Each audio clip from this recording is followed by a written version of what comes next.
advance Independence Day, although in the perspective of geopolitics, hindi pa tayo ganap na malaya. Pero I hope that we will be liberated soon from whatever it is. Being enslaved does not mean that, or being in prison does not mean I am behind bars and walls. So sometimes it's a perspective. Kahit wala tayo, naglalakad tayong malaya, pero ang ating mentalidad ay in prison because of the series of colonialism. Tayo ay alila pa rin ng kung anong paniniwala ang na-inject sa kaisipan natin. Anyway, we thank God for another day, for this healthy life. Karoon tayong bagong buhay.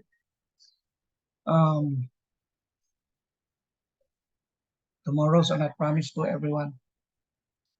And today we celebrate a new life again.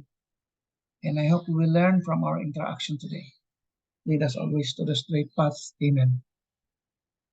I'm Dr. Ted Esguerra, and I'm tasked to lecture on basic life support on two occasions. Number one is a requirement.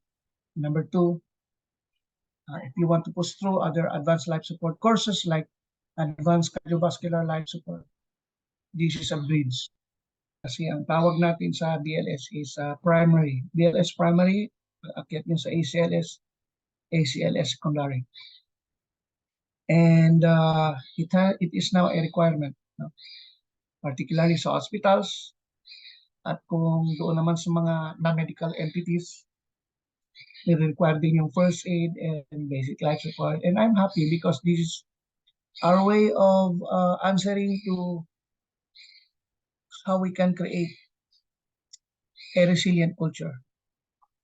Before I start, I would like to remind everyone na ang Pilipinas ay number 1 na po tayo sa buong mundo sa World Risk Index. World Risk Index. Okay. Joy, paano ako? Paggawa akong host para makashare ako ng slides. So, hindi lang yan. Around Southeast Asia, number 1 ulit tayo according to Asian Institute of Management. Hindi lang din dyan, ito pa yung scary part. Numero 1 po tayo sa Southeast Asia, pinakamataas sa statistics when it comes to vehicular accident. Grabe. So ladies and gentlemen, welcome to the country along the accident and disaster corridor. So kailangan, kung ako lang to lang, i-mandatory ko talaga.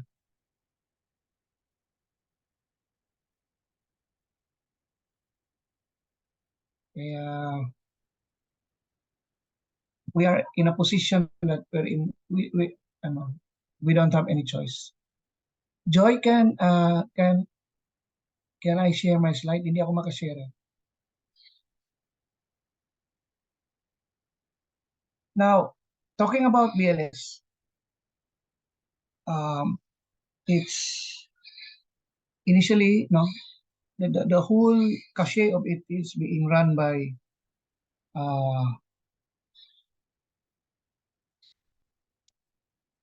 ILCOR, no? So yung ILCOR, sila yung parang body na kung saan si AHA, si American Heart Association ay sakop siya. Lahat nasasakupan under ILCOR. So siya yung umbrella. Kaya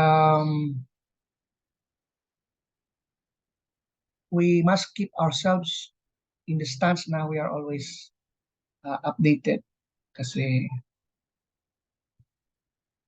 yun ay international requirement. And the sad story dito sa Pilipinas, hindi tayo adept in being updated and upgraded. Hindi ko ma-open talaga yun. Nag-echo.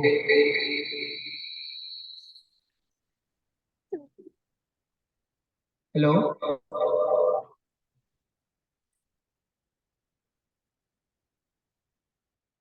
what's wrong with, ayan.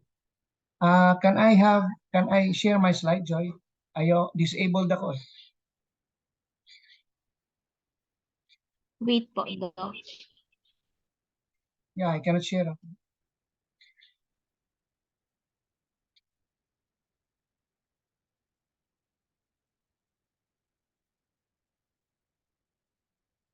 So, ngayon, ang gawin natin is I'll give you lecture, and the second part of our session for this morning is the practical. I'll show you how to do it, CPR,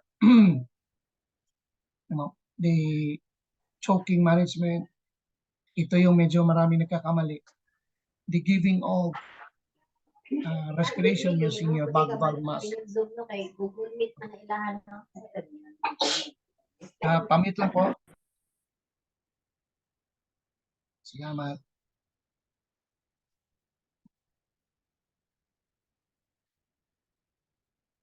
So I'll start with my slide now. Medyo maingay lang dito sa Manila. Nagliliparan yung budget para sa June 12.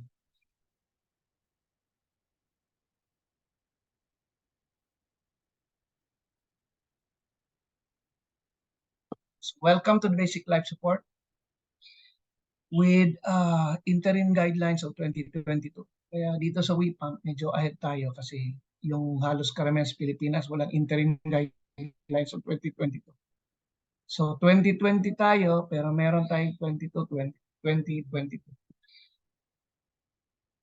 So what do we expect? Now, I'm going to describe to you what basic life support is, and let's visit the chain of survival kasi yan talaga yung pinaka-basic template. Pag hindi natin pakialaman yung chain of survival, we are in no business, tackling about BLS or even teaching it. So, importante, susundin natin yung chain of survival. So, dalawa siya, in hospital and out of hospital. And the interim guidelines of 2022 highlights COVID. No? So, makikita niyo may mga pagbabago na. So, meron tayong mga stations like compression station, emergency rescue breathing, foreign body airway obstruction management, o AED or automated external defibrillator operation, and then i-lecture ko lang yung naloxone. Yan yung bagong battery of learning sa BLS. And for those who will be taking basic life support, so how do we bridge it? Okay.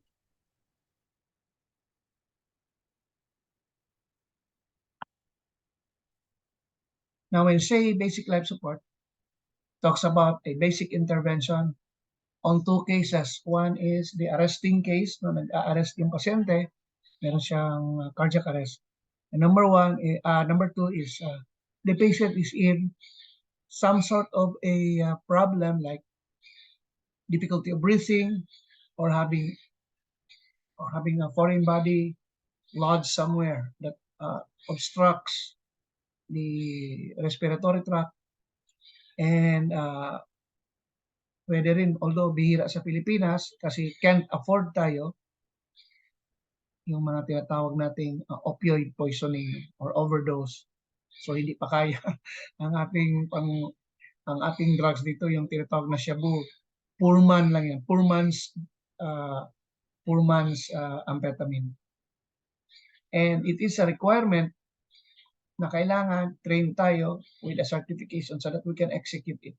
So in the hospital, tinrain lahat, requirements sa buong staff, para meron tayong initial intervention before the main team or yung code blue team darating. Unless BLS ka, nag-train ka sa ACLS, and then you're part of the code blue team. Pag sinabing code blue, I don't know what's mainly around the world, tawag nila pag may cardiac arrest, code blue po yan.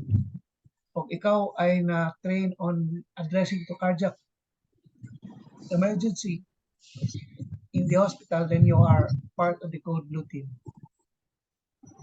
So pag-aralan natin ano yung protocol, no, 2022, 2022, compression, yung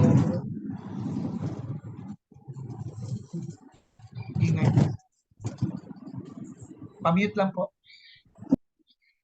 Basic life support scenario in COVID situations. Tapos foreign body airway obstruction, using of bag mask, and then naloxone or Narcan induction.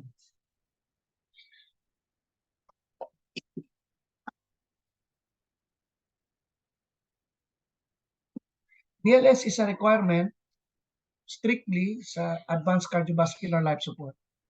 Sa ibang advanced courses like ATLS for doctors, PHTLS and ITLS for nurses and EMTs, or paramedic, PALS, Pediatric Advanced Life Support, Neonatal Resuscitation Program. Sa PALS sa kasi NRP, mandatory din siya. So hindi ka pwedeng kumuha ng ACLS, ng PALS, ng NRP na wala kang BLS. So bawal ang shortcut. Sa ibang courses, hindi siya requirement, pero kailangan marunong ka. Kasi lahat kasi dyan mahuhulog. Kahit trauma pa yan, ang lalandingan dyan ay cardiac arrest pa rin.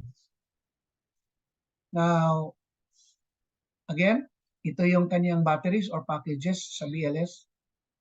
Let's go on the chain of survival. So number 1. Number 2, compression mechanics. 3, foreign body airway obstruction management.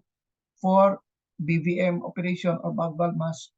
5, defibrillator, AED operation. And 6, naloxone induction. Now, I want you to look here in the slide. In the slide, we have the in-hospital. Doon tayo sa itaas. Kasi lahat kayo ay in-hospital unless there are EMTs now listening to me. So I also tackle briefly the out-of-hospital or the pre-hospital scenario. So sa in-hospital, nadagdagan lang yung panghuli yung recovery. Yan yung pinakabago. Kaya naging 6 ang ating links. Ngayon, yung pinakauna, sa buong mandato ng larangan ng siyensya ng medisina, the science of medicine, we are into risk reduction. Kaya mapansin niyo, early recognition and prevention. Ang tawag po dyan ay risk reduction. Pinag-aralan natin paano hindi magkaroon ng heart attack or cardiac arrest. Kaya may tinatawag tayong mga intervention towards modifiable traits. Ano yung intervention towards modifiable traits? Pag sinabing modifiable, yung kayang baguhin. Numero 1, hypercholesterolemia. O di pababain natin yung cholesterol, hypertension, di pababain natin yung alta presyon, ano pa ba? Hyperglycemia, yung diabetes, o di control natin diabetes, ano pa? Smoking, tanggal tayo ng smoking, obesity, o di magtanggal tayo ng weight, sedentary lifestyle, then encourage natin mag-exercise, and then stress, medyo mahirap tanggalin ng stress, no? Kasi ako, ngayon kaya namamaos ako, kagagaling ko lang sa 1 week training sa Navy SEAL. So nagturo ako ng combat medicine sa mga Navy SEAL. Galing Bicol. Naabutan pa ako ng pagsabog ng bayon. Buti lumipad yung aeroplano namin. Kaya namamaos. So, doon tayo sa mga modifiable. Yung mga non-modifiable, wala na tayong magawa dyan. Ano yung non-modifiable? 3 yun. Edad. Siyempre, habang umiidad ang tao, wala tayong gift into the fountain of youth, no? Wala tayo, hindi tayo maging bata. Parang ako, tanggap ko na humihina na ako kasi nagkakaedad na. Hindi, parang naubusan ako, hinahinang lakas. Takbuhan ako sa SEAL team, pull up, push up. Siyempre, mga bata yan, pero parang nahirapan akong tanggapin na humihina ako. Sabi ng team, sir, malakas ka pa sa edad mo. Yun lang nila. So, I feel a bit depressed. Nasanay ako sa life na malakas ako. Pangalawa ay nasa lahi. Pag nasa lahi mo na may sakit, so makukuha mo talaga siya. And gender. So ang lalaki, nakitaan nila na mas mataas magkaroon ng myocardial infarction kumpara sa babae. In almost all age brackets, no? There is a certain age bracket, nakalimutan ko saan. Kung saan, ang babae naman, mataas ang CVA on certain age bracket. In any situation, ibig sabihin, yun pa rin yung number 1. So, gusto ko lang kayo, I'm gonna scare you a little bit. Numero 1 talaga hanggang ngayon, ang cardiovascular incident. So pinag-aralan nila, ipunin nila namatay sa Ukraine, sa Syria, hindi kayang tumbasan ang namatay kadahilanan sa cardiovascular. So ngayon, ang partida pa nga nila, yung namatay sa lahat ng gera, in-include pa nila yung Marawi. Lahat. Aleppo, kasama ang Ukraine. Partida sa 3 araw lang. Ang 3 araw sa buong mundo, namatay sa cardiovascular, katapat sa ilang years ng gera sa Syria. Tapos ngayon, more than a year gera sa Ukraine. 5 months sa Marawi. And other wars, no? The likes of Syria, including Libya, Iraq, tapatan ka lang ng 3. And WHO said it's a global scare. And the scary thing, at damay kay lahat dito, pabata ng pabata ang tinatamaan. So, ina-attribute nila una sa ibang buhay ngayon, masyadong we want always to be in the line of comfort, no? Ayaw mainitan, sa lapit lang ng nagta-tricycle na, ayaw maglakad. Tapos puro fast food, ayaw kuminsan, di ba? Puro na lang fast food, mantikain. Kaya doon nila in-attribute. Sa pre-hospital naman, wala tayong mga prevention kasi makikita natin sa pre-hospital, di naman natin kilala. Kaya ang unang gagawin natin ay activation of emergency response. Dati EMS, ngayon emergency response na lang. Ang nadagdag lang ay yung meron tayong resuscitation inside the ambulance, whether it's air medevac, ground ambulance, or using seacraft. Pero ang huli niyan, recovery. Kasi nakita nila ngayon bakit in-emphasize sa recovery kasi inayos ng ospital pagdating sa bahay, pagdating sa community, bumalik ang sakit kasi yung tinatawag nilang PSG or primary support group ay hindi maganda. Totoo yan. Ang ating lipunan ay hindi maayos when it comes to sa pamamaraan ng pagkalinga sa may karamdaman, sa may sakit. Tingnan mo pa lang yung mga rampa para sa wheelchair. Hindi natin nakikita. Unlike you go to Japan, everywhere merong rampa. Kasama doon ang blind.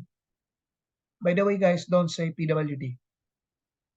Ang tama po, ikompleto nyo, persons with disability and or differently abled person. Yan yung tamang term. Differently abled person or persons with disability. Pero never say PWD. Bawal siya i-abbreviate. Para ituro ko lang sa inyo. Yan yung mga humanitarian action. Dito sa PDA, halos pareho lang except sa out of hospital, na-emphasize lang yung prevention din. Tapos halos bata, hindi naman nagdi-defibrillate on certain situations lang. Although yung mga AED ngayon, meron silang mga child mode. Now, in everything, sa BLS, pinakauna, kasi para ginawa siya mainly para pabor sa mga pre-hospital care provider. Anong ibig sabihin? Para sa mga out of hospital. Kaya meron tayong situation awareness, tapos how to assess responsiveness. Tuturo ko yung bagong how to assess responsiveness. Now, if you know why we are so critical in addressing to a down victim, it is because we want to achieve oxygenation to the brain. And the way we can oxygenate the brain is by compression. Kahit di ka magbigay ng hangin, mag-compress ka lang, tatakbo na yung dugo papunta sa utak. And bawat recoil mo, may pumapasok na hangin sa lungs, 21% pa rin yan na hangin. So alam niyo naman, 21%, anong gas law? 21. Nitrogen accounts 70+%, 21% plus other gases. So 100%. So partial pressure of nitrogen plus partial pressure of oxygen plus partial pressure of gases like helium accounts for 100%. It's called Dalton. The total gas law ni Dalton. Physics yan, physics. Okay, ma-intimidate sa physics kasi you have to love physics. Kung gusto niyo maintindihan ang mundo, dapat galingan niyo lang physics, kuhang-kuha niyo na yung mundo. Gusto niyo maintindihan ang mundo kasama yung tao, galingan niyo lang yung physics, galingan niyo lang yung physiology, maning-mani na ang pathophysiology. Kuha mo na yung normal eh. Pag magaling ka sa normal, yung abnormal is not gonna be far behind. Memorize mo lang sa abnormal, disease entities na lang. Siguro yung kung infectious yan, anong infectious process, yun lang memoryahin. Tapos pag gamot, yun lang, sa katutak gamot, memoryahin mo rin. Pero baseline is physio. So makikita natin dito sa tropical country, 0 to 1, ang ginawa kasi itong nakita niyo sa slide, ginawa kasi to sa lugar na malamig. Tropical tayo, merong hindi nasusunod dito. Sa tropical country, hindi tayo abot ng 10. Pinaka-ceiling natin is 8 lang. So anong mangyari? Ang cardiac irritability sa atin, pumapasok sa 1 minute pa rin. And then from 1 minute to 3 minutes, halos wala ka pang brain damage. 3 minutes to 5 minutes, brain damage may be possible. And 5 to 8 minutes, brain damage nandun na. So pag beyond 8 minutes, medyo pahirapan natin buhayin yan, no? Sa out of hospital. Kaya ganun dapat tayo ka-aggressive. Ang problema sa atin, wala tayong EMS law or pre-hospital law. If they say yes, they're lying. Kasi pag sinabi kasing pre-hospital law, dapat uniform sa buong Pilipinas yung bilis ng ng ambulansya. Responde. Hindi po pareho. Unless you are in Davao, in my home city. Unless you are in Cebu, Aeroc is there. In other parts of the country, medyo matagal ang ambulansya. If they assure you na mabilis, they're lying. Hindi ako naniniwala. Kasi yung aking specialty po ay pre-hospital care. I'm not a trained EMS physician. Yun yung pagkakaiba. Maiksi lang na training yan. 2 years lang naman eh. Hindi katulad pag nag-ER ka, 4 years. Ako, I had my 2 years training. Kasi ambulance, air, ground, what? Yung aming critical care, maiksi lang. Kasi hit and run lang naman ng EMS. Now, what happens, if you look at the picture here, nakikita niyo cursor ko, walang CPR, no defibrillation, patay. Dito sa pangalawa, ventricular fibrillation, biglang may nag-defibrillate, meron daw 2%. Dito may nag-CPR, late defibrillation, umakyat ng, actually, medyo binago nila itong statistics na to. There is some sort of statistics on that, binago nila, pero sundin pa rin natin yun. Itong pang last, na kompleto natin, early call, early compression, early defibrillation, early advanced life support care, umakyat to ng 70 to 80% on certain bracket, not beyond 50. Now, what happens with the interim guidelines of 2022? Ito. Pa-mute lang po.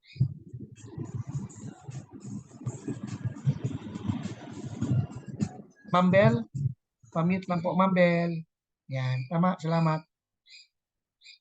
So sa interim guidelines of 2022, in-emphasize na pag address mo sa isang pasyente na in-code, pag sinabi kong nagko-code, nag-arrest, you should be in your level 3 and 4. No? Yan ang ni-require. So PPE mo before entering the room. So levels 3 and 4 ang requirement. No, number 2, limit personnel. So may emphasize natin ito sa ACLS, yung personnel. Sa BLS, ang personnel na nililimit natin ay 3. Electrical therapy na makipagpalitan sa compressor. Tapos airway. Yan lang. Wala pa namang IV. Dati 3 na, ang BLS is 3. Ngayon, 3 pa rin siya sa ideal. Pero kung manipis kayo, 2, okay lang din. Kawawa lang yung nagko-compress. Pero kailangan natin i-3 kasi ang requirement kasi sa 2020 American Heart Association, kailangan every 2 minutes pinapalitan ng compressor kasi nakakabugbog yun. Baka si compressor naman yung cardiac arrest pagod. Diba sabi ko sa inyo ngayon, ang inyong henerasyon ngayon medyo malaking problema. You are not into physical, sabihin natin, margin of population is afraid of the physical adversity. Kaya bihira na, hindi katulad sa amin panahon, lahat kami nag-CAT, nag-ROTC, biglang winala. So walang military training kami, binalik ulit ngayon. So parang kulang yung adversity. Kaya sa nakita sa statistics, sabi ng DOH, mas maraming obesity sa kabataan nangyayari ngayon. Lalo na sa edad ko, bihira yung obese kasi we were so active in my generation. So ngayon, nire-require na palitan yung compression kasi mabubugbog yung compressor. Kaya tatlo pa rin, the airway, the compressor, and the electrical therapy. Si electrical therapy, si AED. At kapalit niya every 2 minutes. Tapos, although hindi pwede sa Pilipinas gaano, nire-require na magkaroon ng tamper. Yung tamper po, yung nilalagay sa dibdib na pneumatic, siya po nagsi-CPR. Ang tawag namin doon tamper. The place where I worked before, we have a tamper. Medyo nauso na sa Pilipinas ang tamper ngayon. But of course, sa adult lang yan. At sa mga malalaking mga pedya, yung mga 12, depende sa laki ng katawan. Ang isa pang in-emphasize ngayon, yung bag valve mask ninyo, kailangan meron siyang fitting for HEPA filter.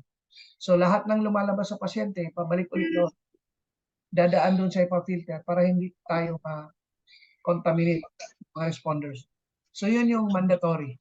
So kung yung bag valve mask ninyo ay walang HEPA filter, hindi po allowed yun sa standards.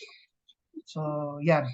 Pag umakyat sa ACLS, mamaya ko na i-describe why intubation goes side by side with IV. Dati kasi intravenous or intraosseous kagad on the second tier or third tier. After the patient is addressed, AED escalated into manual defibrillation, IV kagad para mag-drive ng epinephrine. Ngayon, dalawa na. Habang nag-IV, pwede mo nag-intubate. Yan na yung patakaran sa interim guidelines of 2020. So, karamihan ACLS na siya. Okay? Tapos, umabot sa panahon namin na pag nag-intubate, hindi huminto. Nung time ko, nag-aaral pa ako, pagkatapos ko, hinto ang compression, intubate. Tapos, during sa practice ko, may mga practices na kami na tuloy-tuloy lang yung compression, tapos intubate. Kasi mas pabor, nakikita ko yung labas ng bula doon sa airway. So, doon ko lang pinapasok yun. Lalo na PDA, no? Galing, magkakatuwa. Nag-miller ka lang yung tinatawag na straight. So, walang hinto yun. Nang sinunod yung tinatawag ng interruption and compression. Nung COVID na, hindi na pwede kasi liliparan yung mga aerosol. Kung COVID positive yung pasyente, kawawa naman tayo. So, obligatory hinto. Tapos, intubate, capnometer, or ano. Tapos, dati ang nag-check ng kung pasok yung tube ay ang airway, ngayon hindi na. Para hindi siya tumawid sa mukha ng pasyente. Ang nag-check na po, yung electrical therapist. Habang nagbabag ako, tapos continuous, pag nagbabag ako, para malaman kung ang hangin pumasok talaga sa baga at hindi sa tiyan. Okay? So, well, I will not read all these slides. No? I don't want to, make grade 1 guys out of it. I'll leave that to you, but this is part of the interim guidelines of 2020. Yan. Now, this is the latest basic life support schematics. So, 2020 siya, pero ito yung pina-adapt for 2022. Mandatory, don't PPE. And limit personnel. Yan. So, COVID, COVID conscious protocol na to. Tapos, victim is unresponsive, activate cold blue kasi in-hospital kayo. By the way, hindi ko alam anong tawag sa inyo pag may cardiac arrest. nasanay kasi ako ang tawag namin, even St. Luke's, code blue ang tawag. Yun ang sinabi sa akin. I don't know what you call, how do you call it? Pero if I say code blue, ang ibig ko pong sabihin ay cardiac arrest case sa hospital. Okay. So ayan, unresponsive yung victim, activate ako ng code blue, and then get an AED. Ito ililinawin ko. Itong AED is designed to para sa lay people. At nagkakamali ang Pilipinas, including healthcare provider, na AED pa rin kasi sinunod nila eh. So nag-o-order ang ER or whatever, pati ward ng AED. Ang orderin po natin is a defibrillator na merong override na automated at saka manual. Nag-automated lang tayo pag single approach pa lang. Kulang pa ang tao, BLS pa lang ako, nagdatingan pa, pwedeng nakakabit ang AED mode. Pero sa hospital kasi we are professionals, ang ginagamit po natin ay manual. Pag nagpa-fire tayo ng pasyente, manual. Hindi pwedeng AED. Okay? At huwag kayo mag-ordera ng sangkatutak AED kasi nakakahiya. Ang intention kaya ginawa ang automated external defibrillator is for the lay people out there. Para namang binaba nyo ang inyong profession na nag-automated kayo. Parang PhD kayo, ang ginamit yung device ay pang grade 5. Okay? Ang automated external defibrillator is for the lay people. Kaya siya may voice prompt, kaya siya may mga pictures on how to do it. Tayo, hindi. Alam natin kung nagpapaddles tayo, saan natin ilalagay, or saan natin ilalagay yung pads, kasi dalawa lang yung pads. Nung time na yon, in the recent past, nag-pads because of ISO. Ngayon, binabalik ulit ang paddles. Kasi maganda pa rin yung paddles, kasi may impedance no, na ano ko yung lalim, yung diin, nakaka-affect kasi. Ako, I'm more of paddles talaga. Nung nagkaroon lang ako ng pads, nang binigyan ako ng Zoll galing Australia, manual, pads, napilitan ako mag-pads. Pero meron kaming bago ngayon, pads and paddles, ginagamit yung pads for AED override, paddles pa rin ako. Kasi iba yung diin. Since we are all professionals, we should use manual. Okay? So dito, CPR kaagad. Pero bago mag-CPR, dati, when the patient is unconscious, ang delay lang natin isa. Isa. Yung aspekto, pag nasa hospital, yung the aspect of bringing the patient's head down, no? Lalo na yung mga hospital natin na ang ating hospital bed ay pang British Museum pa na rotary pa yung wing, gano'n, wing, tapos pagbaba ng ulo ng pasyente, may mga ganun pa ako nakita. Hindi katulad ngayon, meron kang level of hindi naman hindi naman ganun, gano'n lang siya. Bilis, head down agad. Pero nakakita ko, yung iba naman ay merong sungkit, tapos down. No? So may mga ganun pa. So hindi ko man sinasabi na mali, pero luma na po yun.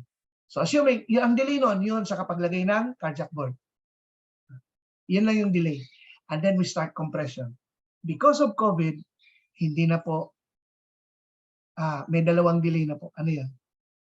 Bagsak yung pasyente, pagbagsak ng pasyente, kung nag-iisa ka pa lang, kailangan minang-rebreather mask ka munang ilagay at 15 liters per minute, huwag ka muna mag-CPR. Lagay ka ng cardiac board, saka ka mag-CPR. Ang purpose ng paglagay ng mask ay para hindi lumipad kung saan-saan. Regulated lang yung labas no, tapos kailangan meron kang ventilation. PPV, positive pressure ventilation, intake saka outlet na nagka-create ka ng wind corridor sa ward para yung ating mga microparticulates sa loob ng room ay naaalis. Yan po yung requirement pag ISO grade ka na hospital. Ngayon, anong mangyari isa pa? Pag mayroong airway ka na, huwag ka mag-CPR hanggat ang bag-valve mask ay hindi nakakabit sa ilong at bibig ng tao. Simple lang. Para pag-compress ng dibdib, hindi magliliparan sa air. No? Yan yun. Kaya dito sa box on the right side, using bag mask device with filter in a tight seal. So, bago yan. Pero with minamandatory natin, what if ang pasyente ay merong pulse at ito, so dyan. What if ang pasyente ay wala, dito pa rin. Importante, nakasil yung mask, 15 liters, gano'n lang. Tapos CPR, nakalagay lang doon. Tuturuan ko kayo paano mag-seal. Maraming mali, nagkakamali po dito. Amongst doctors and nurses, naglalagay lang ng bag mask, bag ng bag. Ang pasyente, wala man lang akong saktong hyperextension of the neck. No. And I will explain why you have to do hyperextension of the neck. So dito sa cursor ko, makikita nyo, no breathing, no circulation after 10 seconds check. Begin cycles of 30 compression, pero kailangan ang bag mask ay nakakabit na. Okay? Kung walang bag mask, kailangan nakakabit yung non-remittor. Biglang dumating si AED, anong mangyari? Kabit ka agad with no interruption. Dalawang klaseng pads ang AED, yung tinatawag na interrupted pads, yung hiwalay, sternum apex, at yung katulad ng ZOL na uninterrupted, dugtong. Sternum apex pero may gitna. Meron pang sensor sa gitna. Ano yun? Yan ang tinatawag na compressor's platform. Ano rin siya? Sensor siya na doon yung the sole of your palm. So, CPR ka. Sensor yun. Nasa-sense niya kapag ang iyong compression rate ay less than 120. Nasa-sense niya. Sisigaw ang machine, compress faster. Yan. Ang ZOL may ganun. Eh, mababaw ka mag-compress. Compress harder. Yan. Eh, ngayon, mababaw ka pa rin. Compress harder. Hindi ka pinalitan. Magagalit na si defibrillator. Magsasalita na si defibrillator na, compress harder, stupid. O, hindi mapapahiya ka ngayon. Biro lang, wala gano'n. Pero mapapahiya ka kasi malakas yung sigaw. Compress harder. Gaganon ka. So, ang mga taong nanonood sa'yo, wala, sablay pala to. Compress faster. Yan. Kinokorek ka niya. Yun yung maganda kay Zon. The problem with that pads, with sensor, ewan ko kung magkano ngayon, 8,000 po yung isang set. Ganon po ang aking defibrillator. Kaya nangyari sa defibrillator ko, nagamit ko, nakabuhay akong tao, nakita ko na kumakapit pa. Ang ginawa ko, tinanggal ko yung balahibo, binalik ko. Kasi nga 8,000, sarili ko. Nung nagkaroon ng arrest, nagturo ko sa counter-terrorism, ginamit ko, kumapit pa naman. Hindi na gano'ng kapit. Nangitim yung dibdib niya. Kasi medyo hindi nakakapit. Bakit? Mahal ang pads unless may nag-sponsor. Buti nung sinabi ko, bigay naman. Medyo expire. Pero kahit expire, hindi po siya nag-expire pa. Expired na yung pads. So, ganyan lang siya kadali. Ulitin ko. Pag nandiyan ang pasyente, yung safety first ng sarili mo, ng comrade mo, bago ang pasyente. And saka bystanders or relatives. Yan yung 4 years of safety. So you have to don your PPE. Ang tolerable under ISO is levels 3 and levels 4. Level 3 and level 4. Check responsiveness. Pag unresponsive, call for code blue. And then, kabit ka agad, lagay ng cardiac board, kabit ka agad ng mask, or yung airway, lagay ka agad ng mask on 15 liters per minute, nakatubo papunta sa bag mask valve or bag mask valve. Tapos, while doing that, you are checking. The way when we call for help, we do a tawag dito, a merger of two. Pagtapik ko sa pasyente, hey, kuya, kasi nagsisigaw yung, kunwari sa male ward nurse ka, sabi nung bantay, ma'am, si tatay, hindi, walang malay, takbo ka ngayon, tatay, wala, sigaw ka ngayon, activate code blue or iganon mo doon sa intercom, code blue ako sa bed number 2, male surgical, code blue bed number 2 surgical. Habang ginaganon mo, baba mo kaagad ang tao, baba mo yung tao, tapos kuha ka ng cardiac board, suk, mabilis, pwede mo utusan yung bantay na ganun yung mechanics. Tapos wala pa namang tao lumarating, non-rebreather gamas ka muna. No? Bago ka, pwede ka mag-check ng pulse kasi, kasi solo ka lang, 1,000, 2,000, 3,000, 4,000, 5,000, 6,000, 7,000. Uy, walang pulse. Compress. Ikaw yun. Ano ang compression mechanics mo? Sabi kasi, pag nasa in-hospital, 30:2. Hindi po totoo yun. Depende yan. Pag ikaw ay nasa ospital doon sa probinsya or what, at wala ka agad tulong sa'yo, all compression ka lang. As long na merong mask nakalagay sa patient. Hindi 30:2. Alangan naman, pag 30, nilipat ako sa ulo ng pasyente, iba mask ko, iba bagbas mo. No. Hindi po yan ang hinikayat. Ang sinusunod natin ngayon ay tinatawag nating Badger County. Badger County system or the Arizona style. Okay lang din, bakit? Under sila ng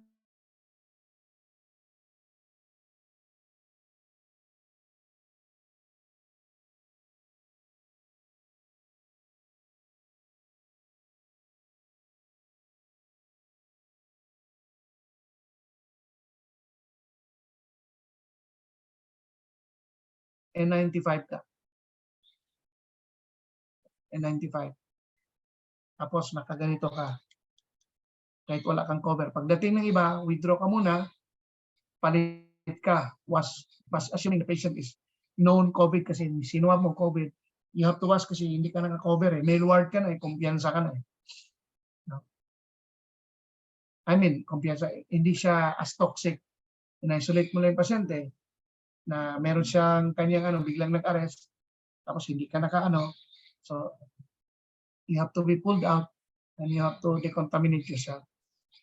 Yung pumasok doon na cold routine, dapat naka 3 or 4. Ngayon, CPR ako.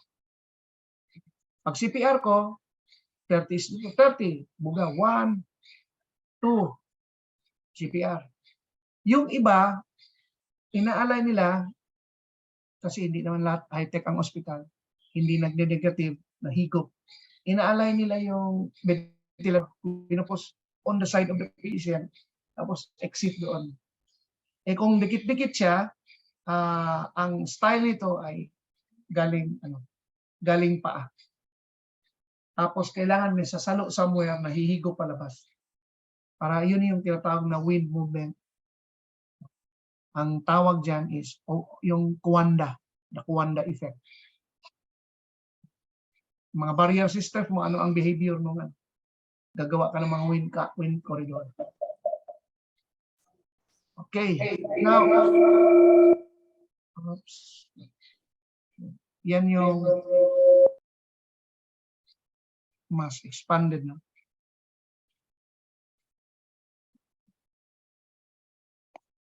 Ito yung luma. So makikita mo sa luma, scene safety. Nandiyan tayo. In-emphasize lang natin yung scene safety. Para makita ninyo, anong comparison sa luma at bago. Halos ang na-emphasize lang naman is you have to be covered and the patient must be covered by the mask or a bag valve or the mask of the bag valve mask or a non-rebreather mask. Ito rin yung in the recent past. Ito yung bago nag-COVID. Ito yung style. Biglang nag-COVID, nawala to. For PIDSA and adult. Para makita niyo gaano kabilis nag-transform ang BLS algorithm.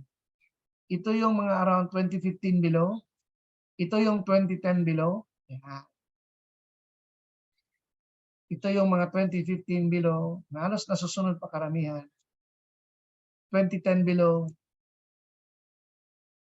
So, itong 2020 na BLS, wala pa siyang COVID.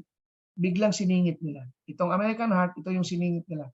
Kasi pag sinabi mong 2020, COVID na kasi yun eh. Eh bakit walang COVID? Kasi ang 2020 ginawa po yan, 2018, 2019. Ang releasing natin is always, the year it's released, yun yung year na susundin natin. Kaya pag nabasa ka dito na 2020, walang COVID. Kaya naglagay sila ng interim guidelines of 2022 to mention COVID. Okay? So ito na ngayon yan. Now, why is all compression effective? So pansinin niyo sa slide na to, Umaabot ako ng 140 to 160 millimeters of mercury. Pressure intra-arterial. So, yung aking 140 to 160 is enough to oxygenate my brain. Ang maganda dyan, ang hangin na pumapasok ay 21%. Unless, nag-all compression ako, may non-rebreather mask ako, naka 15 liters, ang pumapasok dyan umakit ng 90%. Napakaganda. Kahit mag-bag mask, sirit-sirit lang, meron akong 90 by virtue of recoil. Ngayon, ang nangyari dati, pag huminto ka para pagbigay ng rescue breathing, walang pumapasok na hangin kasi walang tumatakbo ng dugo. Kasi bagsak zero. Simula ka na naman, bagsak zero. So may interruption. Nakita nila ay hindi pala maganda na humihinto. Kailan lang tayo hinto? Kapag two rescuer na merong bag valve mask. Pag two rescuer ka na wala kang bag valve mask, huwag kang huminto. Ineffective ka. Effective ka lang kapag may bag valve mask, tapos yung bag. By the way guys, baka hindi kayo sanay sa bag valve mask. Yan po yung ambu bag. Ang ambu bag is a brand name. Ang bag valve mask is the generic name. In other countries, they call it bag mask valve. Pareho lang yan. BBM or BMV. Pareho lang yan.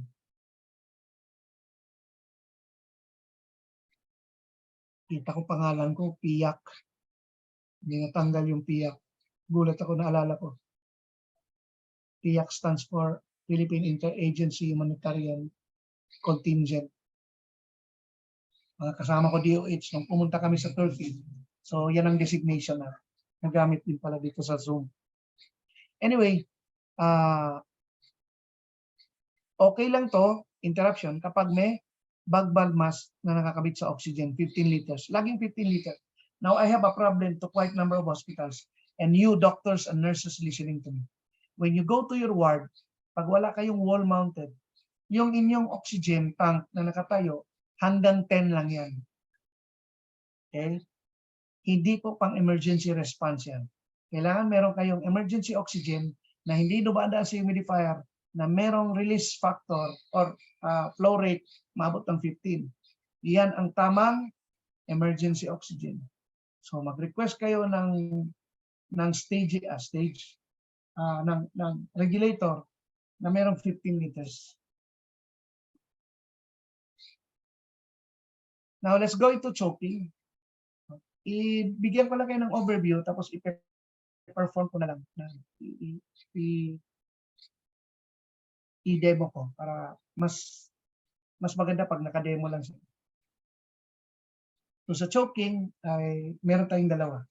Mild obstruction versus severe obstruction. Dati, nung panahon ko, tatlo. Complete obstruction, partial obstruction with poor air entry, and partial obstruction with good air entry. Ngayon, binago na. Mild obstruction and severe obstruction.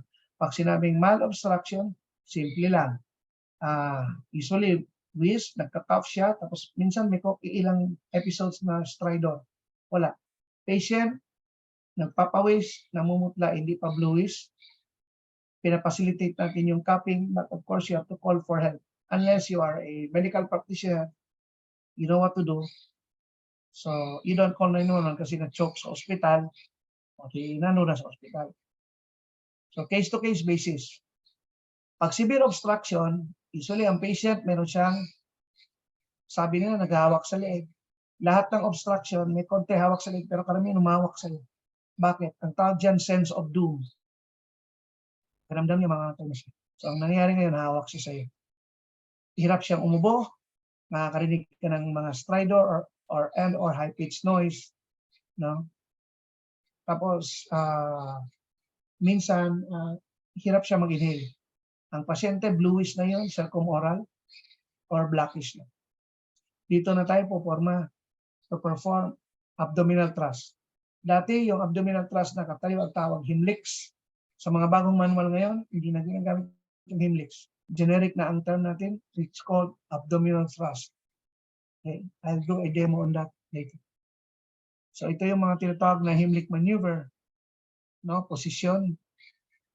Meron kayong mga two-finger breath or single-finger breath below the xiphoid process. Tapos yung iba naman, merong tapik sa likod. Tinuturo po dito sa isang scapula, pinapalo yung scapula. American Red Cross does that. American Heart Association does not do that. Pilipinas, ang turo sa Philippine Heart, tapik sa likod. Sinong susundin natin? Ako, hindi ako nagtatapik sa likod. Ang sinusunod ko, American Heart. So I don't say you are wrong. Alam mo dapat saan mo kinukuha yung hugot mo. Kasi dapat evidence-based medicine tayo. Kung may tapik ka, hindi sa gitna, kung hindi sa scapula, most likely sinusunod mo Philippine Heart Association or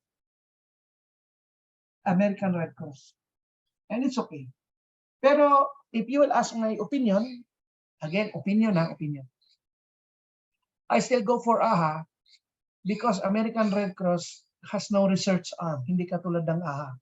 AHA, American Heart, has research arm. So doon ako sa may, parang tayo, nung dumating yung COVID, ang daming actors Pilipinas. Para naman tayong may kakayanan humawak ng mga virus as deadly as COVID. Wala nga tayong bio-level 4. Pag sinabi kong bio-level 4, kayang humawak ng Marburg, Hanta, Lassa, Ebola. Wala tayong ganun. Pero pag sa TV, pasalitain mo yung mga colleagues natin, naku, Diyos mio, parang ang gagaling. No? Parang gano'n, no? May mga doktor na hindi naman COVID specialist, aba, naging COVID specialist kasi member ng IATA pag nagsalita ng COVID. Pero ang background nila, trauma. Parang ang gagaling, parang infectious. Although, nakapag-aralan naman. Parang ako, hindi ako infectious. But I know so much about the virus because nag-military medicine ako.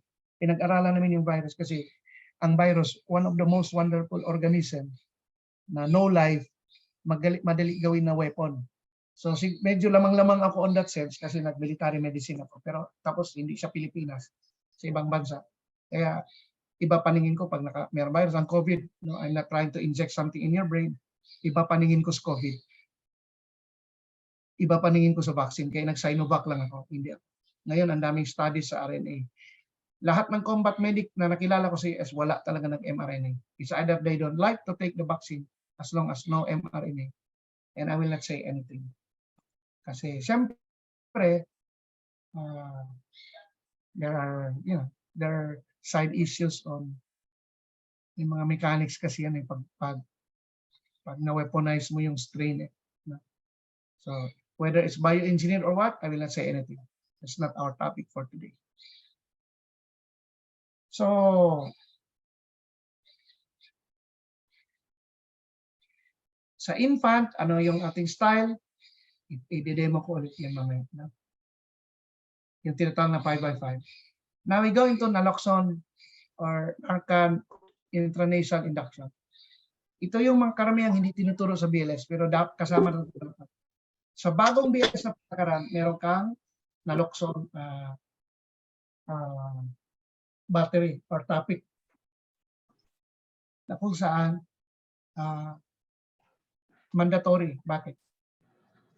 Pag nakasagupa kayo ng isang taong overdose with opioid at nag-arrhythmia, no amount of defibrillation and CPR and whatever, hindi mo kayang buhayin. Hindi siya kayang buhayin. Una, malalim ang respiratory depression ng opioid overdose. Malalim. Kaya kailangan kontrahin mo.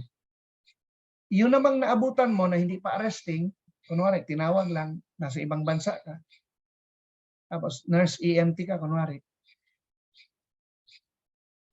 Pag magbigay ka ng naloxone sa isang taong hindi arresting, be sure na may pulis kang kasama. Huwag kang mag-reverse ng opioid poisoning na wala kang pulis kasama. Bakit?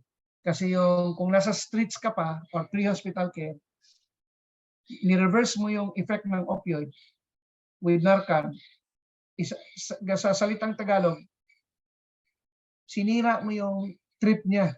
Kaya nga, ang sarap ng epekto ng opioid, ni-reverse mo, di sinira mo trip ko, pwede kitang barilin or patayin. Bakit? Kasi kung sino man yung addict na yon, heaven and earth, kinuha niya ang opioid. Illegal yun eh. So, pahirapan. Ngayon, binasag mo lang yung trip niya, mababad trip talaga yung tao. Kaya mandatory, pag nag-responde ka, dapat may pulis kang kasama bago mo siya i-reverse. Kasi pag nawala na yung opioid sa katawan, mababad trip yan sa'yo. Okay? Usually, baon yan, hindi na IV, in-spray sa ilong, ganito ang forma niya, no? Ang tawag ko dyan, atomizer. Atomizer. Yan. Kasi makikita mo na atomize yung, ano. So sa ilong yan, binibira mo yan, pag squeeze, papunta sa turbinate, para diretso ka agad, centrally acting. Kasi yung opioid, centrally acting drug yun. Ganun din si Cloxado. So pansinin niyo, ewan ko kung maintindihan yung drawing, pasok sa ilong, doon sa turbinate. Yan. Ngayon, kung wala pang epekto, enroll ka sa ospital, pwede kang tumawag sa online, medical control sa doktor niyo, kung magsa-second dose ka. Okay? So nakabanggit dito, pag wala pang response, additional doses are available. Now, unless doktor ka or meron kayong protocol, do it. Pag wala kayong standing protocol, call the doctor para meron kayong legal basis sa pagbili ng gamot. Again, hindi tayo pwede basta mag-resuscitate or mag-ambubag sa isang taong lubog na lubog sa opioid poisoning dahil hindi mo siya mabubuhay unless you will give naloxone.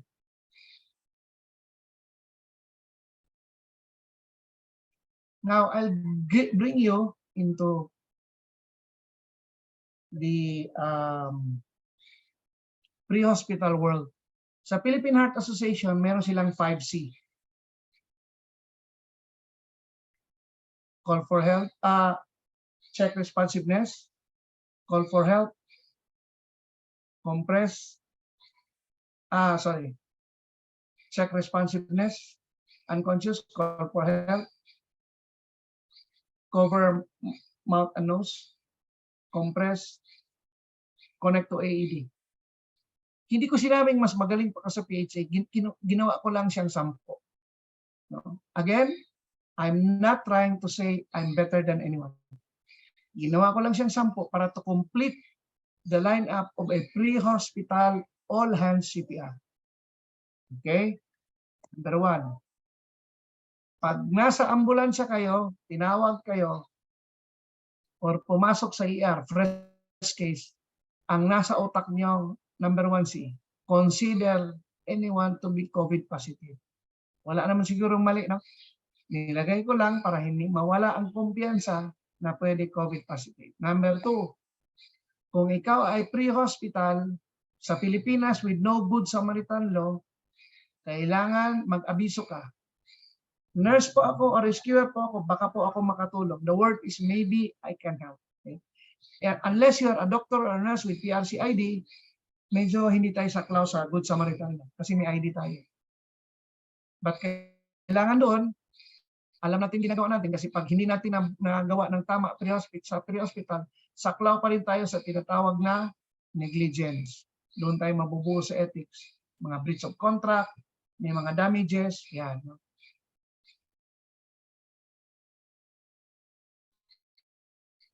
So after number 2, mga Pilipino o syusero, palayuin ang crowd. No?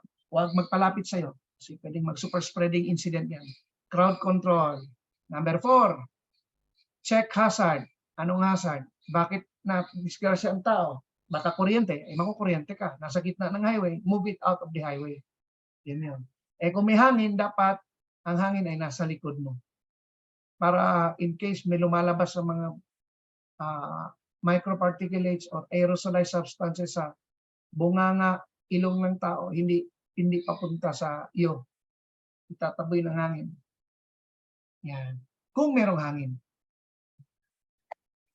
5, check responsiveness. Ituturo ko mamaya ano yung tinatawag na trapezius pains other than shoulder tap. The patient is unconscious, call for help. Okay? Pero bago mag-compress, cover with mask the nose and mouth of victim. Merong isang American Heart Association instructor, Filipino siya. Kasi tayo ASI. Ang sabi niya, surgical mask daw ilagay sa pasyente, baliktad. Ang blue sa ilalim. Mali po yon. Gusto ko siyang suplahin doon. Mali po yon. Okay, that's wrong. Ang mask ay puti pa rin sa ilalim. The purpose of the surgical mask is to entrap the particles coming from you. Hindi yan to protect you. The mask, the intention of the surgical mask is to protect the world. Kaya mali-mali mo siya gagamitin thinking that it will protect you. No. It can protect you somehow, but not very well. Kasi ang unang objective ginawa si surgical mask is to protect the world. Bakit? 3 layers yan. The blue repelling outside, the middle filter, and the white absorbing inside. Pag umupo ako, matatrap siya doon. Bawat exhalation ko, tinatrap siya doon sa absorbent inside. That's the point. Ngayon, ilagay ko siya sa tao, sa arresting patient. Habang nagsisipera ko, yung aerosol na lumalabas ay na-entrap doon sa white. Kaya, ganun ang prinsipyo. Eh kung i-blue ang ilalim, magre-repel sa labasan sa gilid. Lilipad din yung mga aerosolized materials. Number 8, compress the chest of 120 per minute. 9, connect to AED. And 10, case evacuation. Ginamit ko yung word na case evacuation kasi alas 3 ng umaga, kung makikita niyo po sa slide, ako po yan. No? Alas 3 ng umaga, tinawag ako, may nabalintong sa motor. Responde ako. May pulis dumating. Inabutan na lang kami ng alas 5, walang ambulansya. Kaya nag-commander kami ng pick-up. Anong ibig sabihin? Ang tawag po sa military, pag tinransfer mo yung casualty using a non-ambulance transport vehicle, case evac. Pag tinransfer mo siya using a ambulance helicopter or ground ambulance unit, that's called tactical evacuation, TAC evac. To satisfy my C, ginamit kong case evacuation. Kaya meron akong 10. So ang tawag ko sa kanila ay 10 commandments of CPR in the pre-hospital care scenario. Anyway, you can have my slides. You can ask for my slides kay Ma'am Joy ninyo. Okay. So, ano pa ba ang kino-cover natin sa basic life support? Iniintindi natin ngayon ang stroke. No? So sa stroke, ang sinusunod natin is the pre-hospital, Cincinnati pre-hospital stroke scale. Yung nakaitim dyan, yung FAST. Nilagyan ng panibago ngayon, BE. So parang modified siya na may Cincinnati pre-hospital stroke scale. Number 1, B. Ang B, number 1, 3. Balance. Suddenly, nagkaroon ng balance problem. Nawala balance mo, biglaan. Another B, out of nowhere, parang kaiba, parang blunt ang kanyang behavior at parang kausapin mo tapos nakasimangot. Sudden behavioral change. And or, hindi pwedeng lahat nandyan. And or,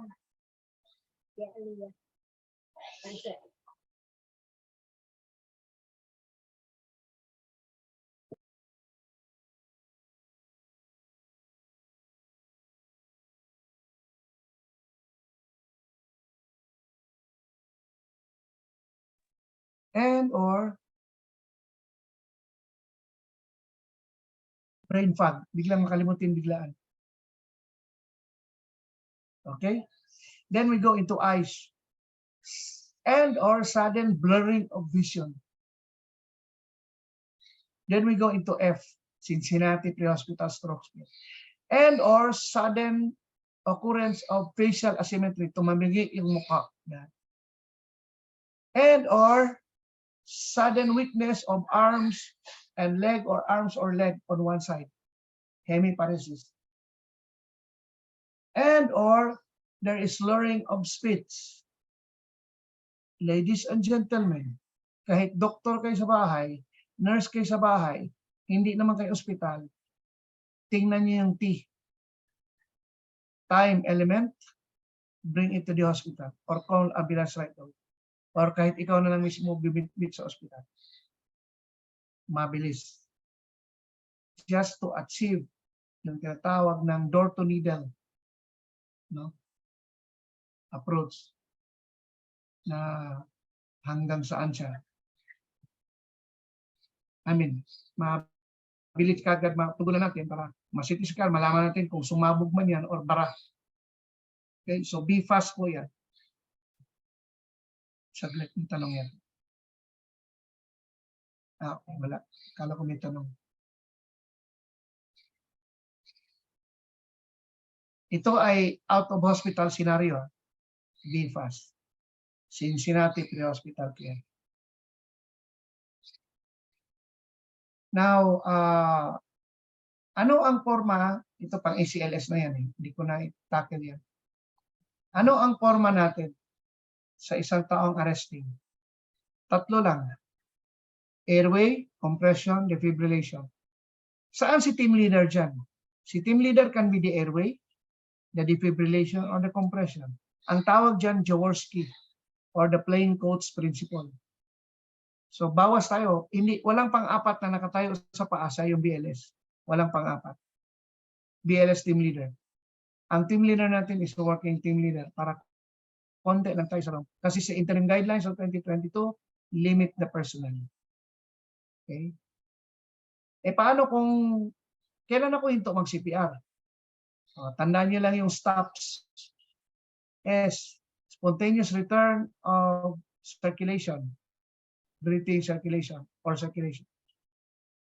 T, transfer to higher level of care. Ibig sabihin, nurse ka, may dumating na ICU nurse, ikaw ward nurse, siyempre, mas train yun sa'yo, endorse mo na. Tapos, operator is exhausted. Kapos ka na, huwag ka na, baka ikaw na yung next mag-cardiac arrest. P, physician's advice. Sa legal med natin, may tinatawag tayong captain of the ship. Ang captain of the ship sa team is always the doctor. Huwag niyong i-misinterpret ako bilang isang doktor. Kaya nga kami nag-aral ng 10 taon.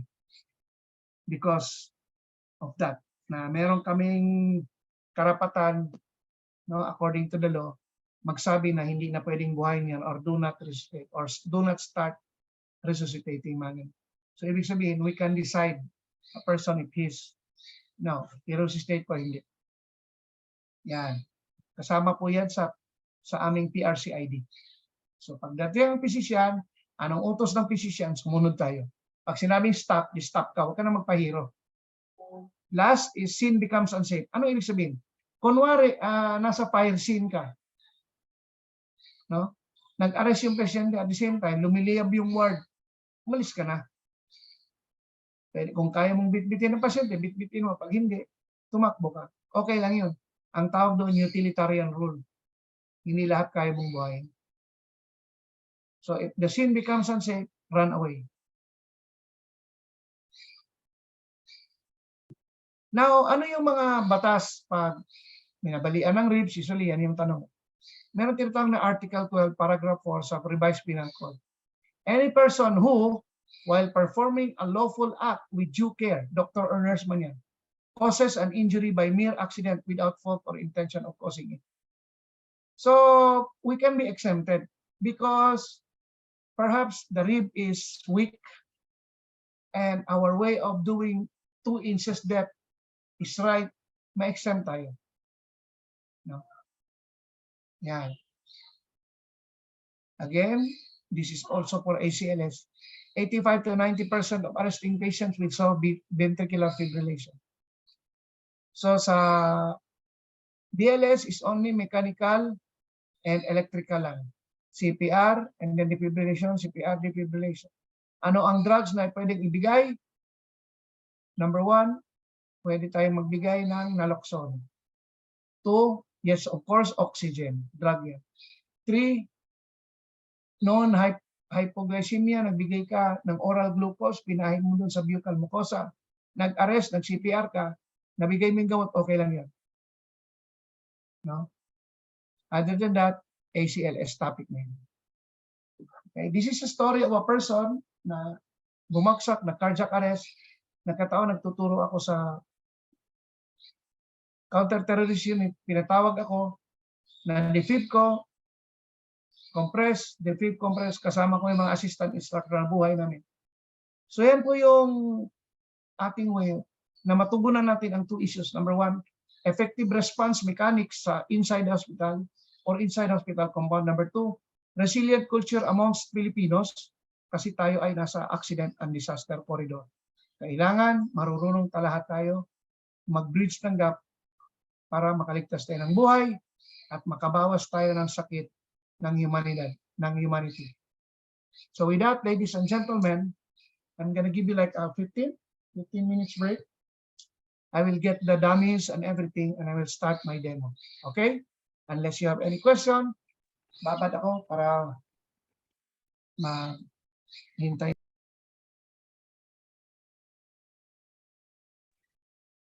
Any question?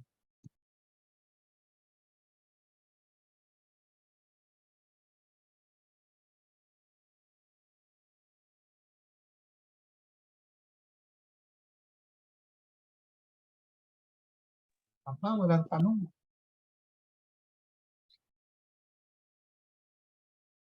You can do a chat.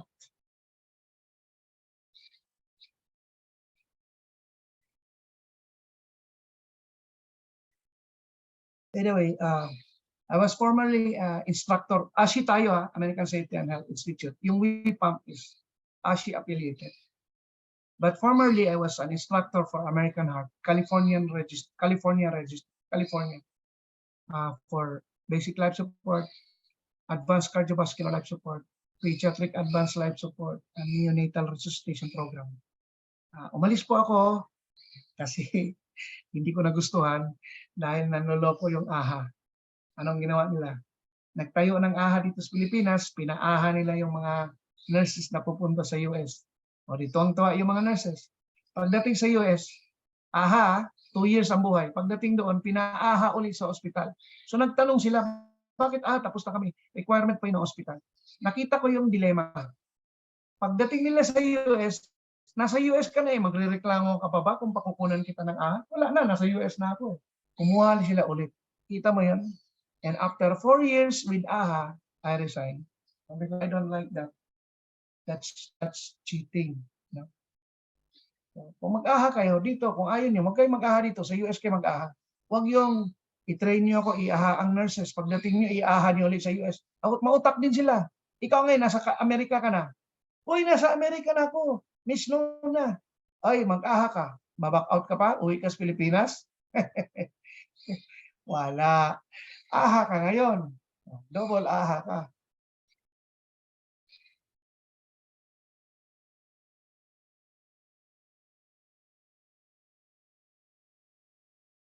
Ang tanong?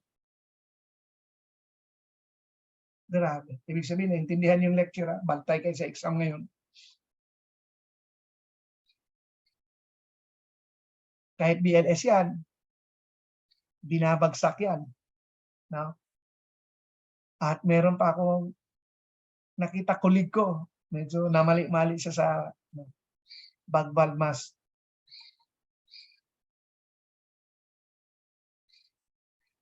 Tanong.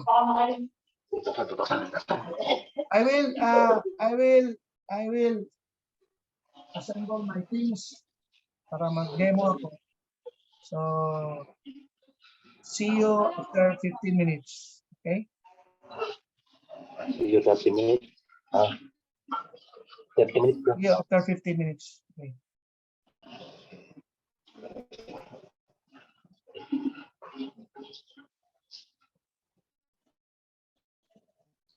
Uy.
to?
Walang online tagay.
Ini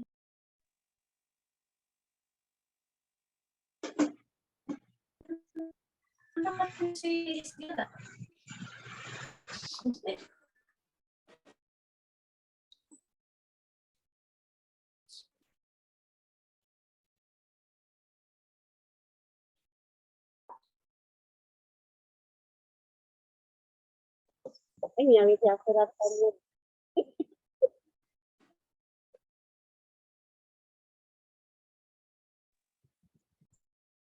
Oh,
Naka-mute ka pa naglalaro. Okay,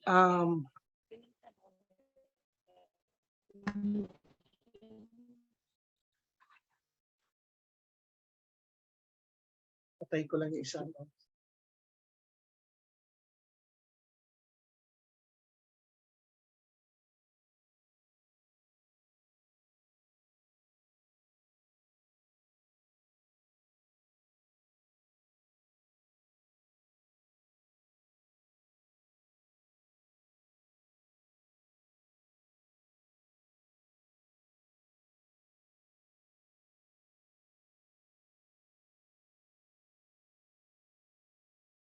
start with airway.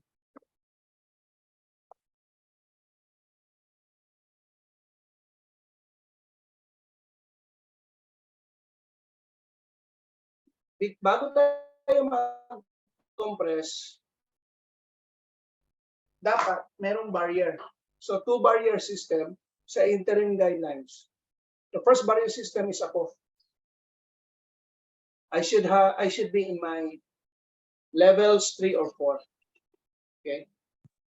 So, kahit sabihin nyo, medyo lumuwang si COVID, pero kung susundin natin yung interim guidelines, yun ang maging standard, wala tayong magawa. Kung ilagay natin sa ISO, at yung ISO, yun ang pinagpupunan ng hugot, there's nothing we can do other than we have to don. Okay? Now, before starting compression, 15 liters per minute non-rebreather mask. So, yan yung mandatory.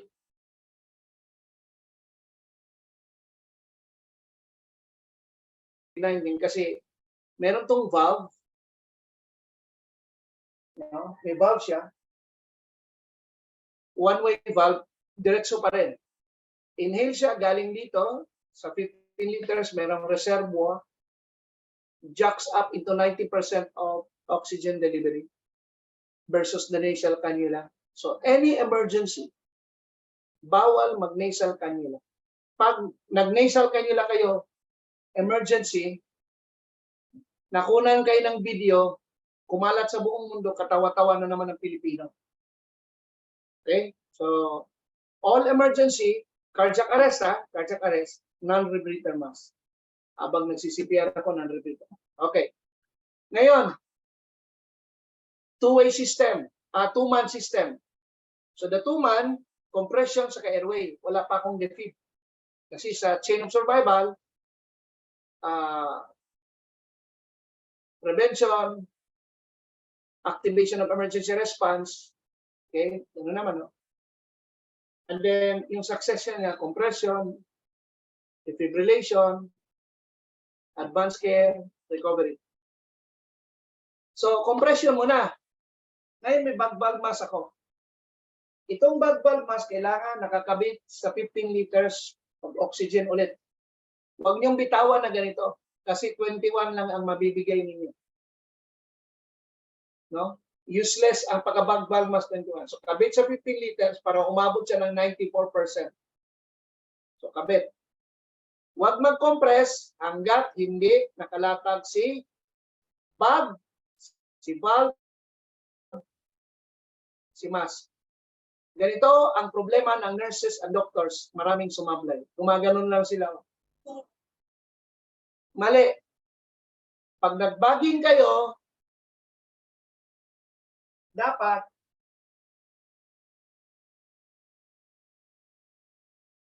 letter C and letter E. Ang letter E nandito sa brim ng mandible, inferior brim. Huwag sa gitna dahil mahirapan siyang huminga. Therefore, airway guys, bago mag-compress, ang oxygen, tuloy-tuloy, tapos may nakakabit. Wala lang kasi akong HEPA filter, pero i-assume may HEPA filter na. Pag nagbigay ng hangin, clamp letter C,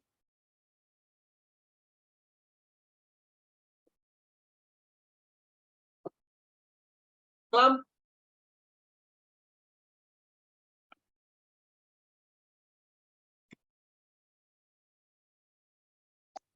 letter C, E, and hyperextend. As in sagad. Okay, huwag nyo i-ganyan kasi pag nag-blow ako, nag-ventilate ako, pasok sa lungs, pasok sa tiyan. Ang pinakaayaw nyo, pag pumasok sa tiyan. Okay? Kasi pag napuno ang tiyan, regurge yan, patay. Aspiration, another mortal sin. Therefore, hawak, angat. Pag two-man ventilation, Yung isa na sa ulo, dalawang kamay. C and C, E and E.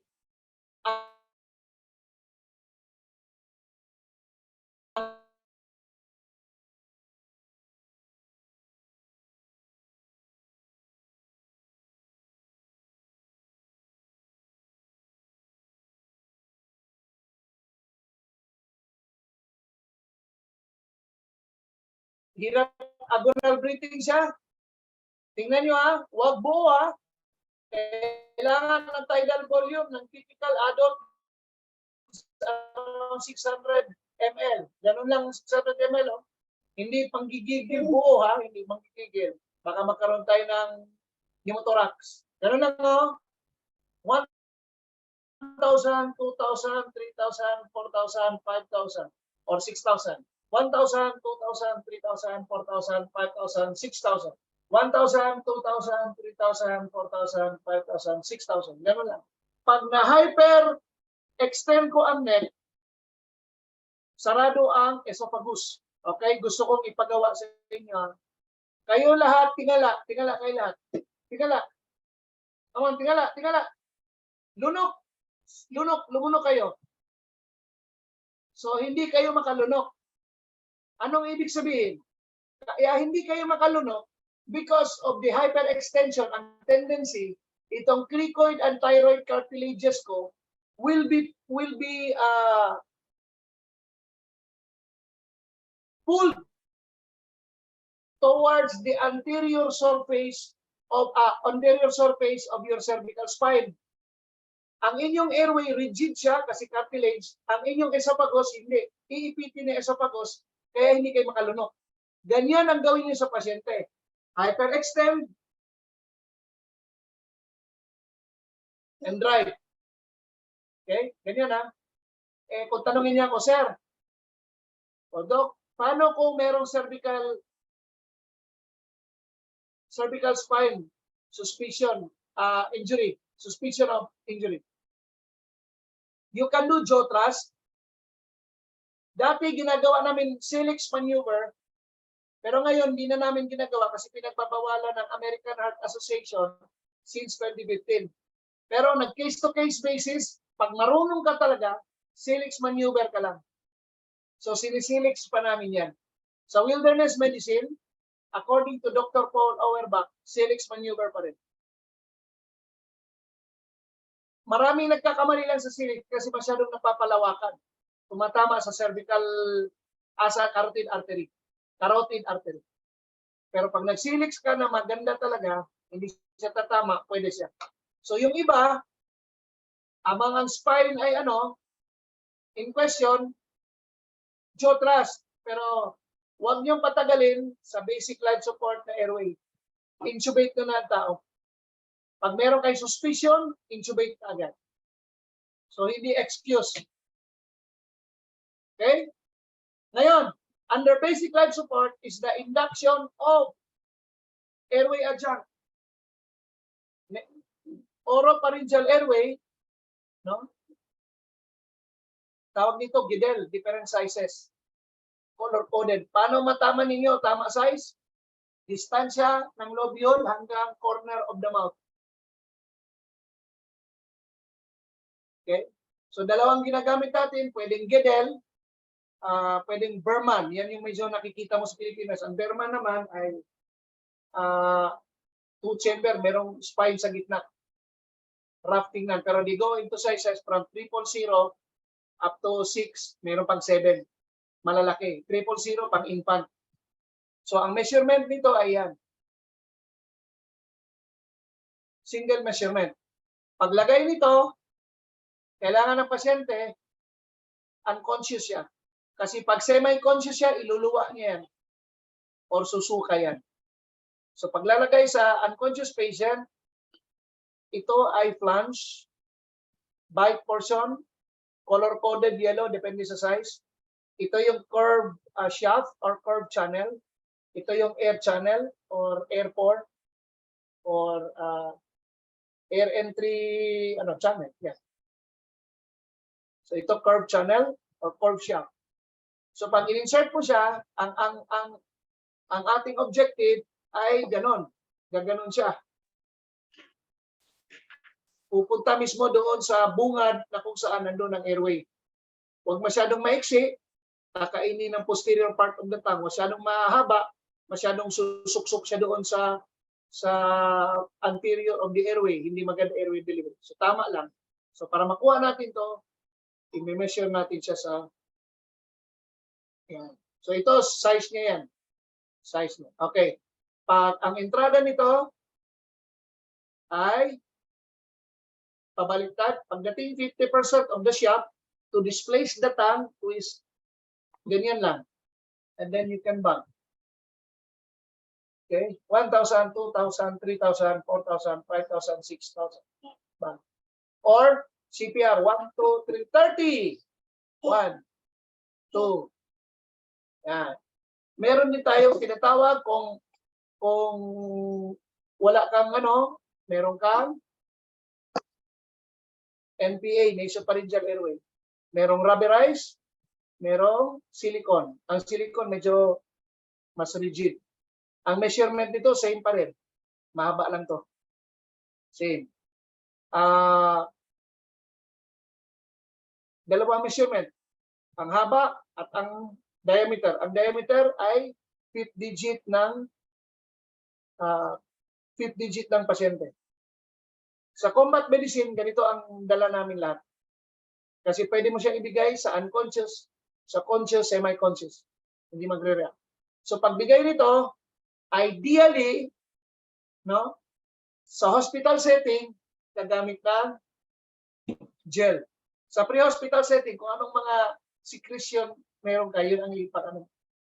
Pag introduce nito, kailangan nakaganon, nakatayo.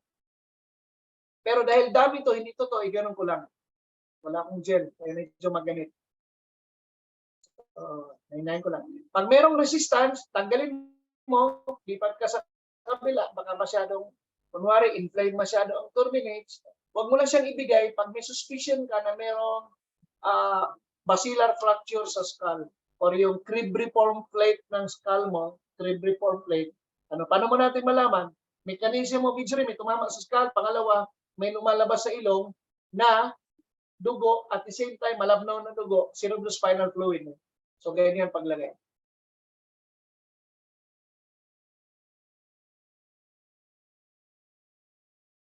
Yeah. And then we bang. Ngayon, assuming nag-defibrillator. May defibrillator tayo. Habang nagsi-CPR, ang defibrillator mo mag-pip, pip, pip, pip, pip, CPR ka. Pag hinto, pwedeng CPR 2 minutes, every 30, huwag mong sundin yung drive ka. 1 and 2. Tapos tuloy-tuloy. After 2 minutes, sisigaw si defibrillator. Analyzing. Anong gagawin ko? Lahat ng tao, walang hahawak sa tao. Except ang airway. Nandyan lang si airway. Non-conductor to. Nandyan lang. Pag sinabing shock advised, stand clear, patayin mo yung oxygen. So from 15, patay. Okay? Patayin mo. So two things will happen. Either ibaba mo siya or i-maintain mo lang. Pag shock doon, huwag ka lang humawak, walang conductor, walang magbabago, hindi lilipat ang shock sa'yo kasi non-conductor. Okay? So, shock given. Continue CPR. Pag continue CPR, huwag mo siyang alisin. Bakit? Bawal alisin kasi pag nag-shock ka sa pasyente, nagko-contract yung muscle, lilipad yung aerosol. Okay? Lilipad siya. So, lilipad sa Kaya huwag natin alisin. Yan yung interim guideline ng 2020. So, shock given, continue CPR. Titingnan ka ng mga tao kung inon mo na. Nag-on, 15 CPR kagad. So, shock, compression, interspersed airway, that's your basic life support.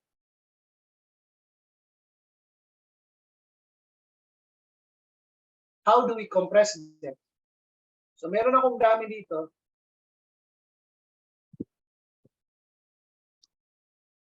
Tinanggalan ko lang ng head part para magkasya.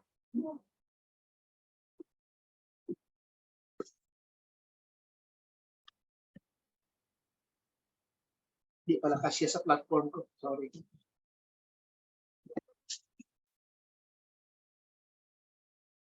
Kasya. Tanggalin ko na.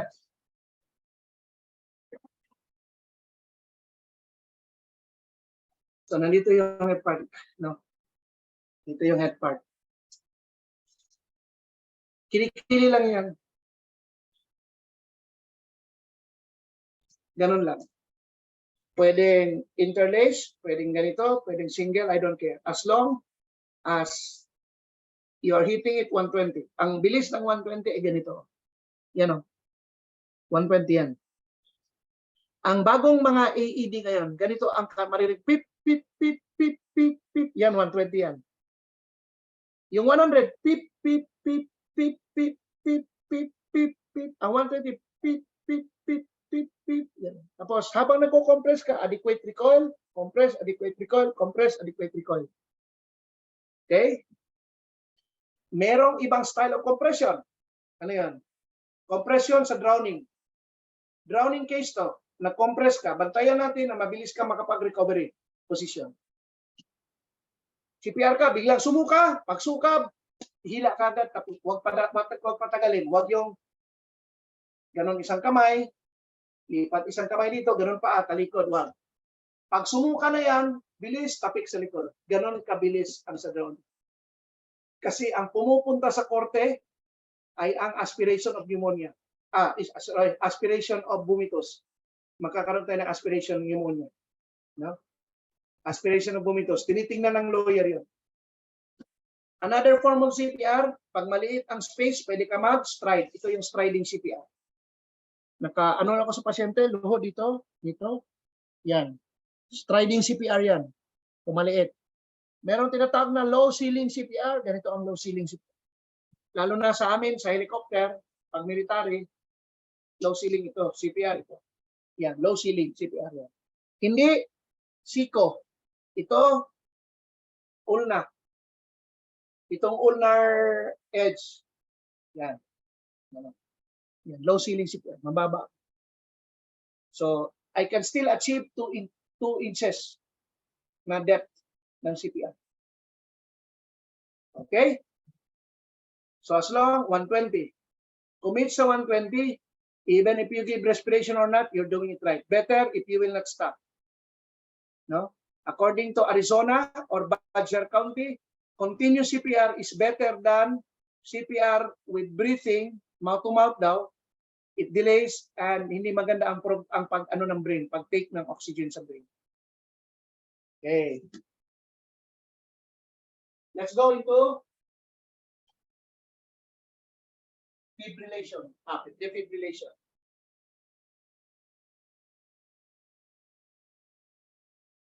So, merong defibrillator.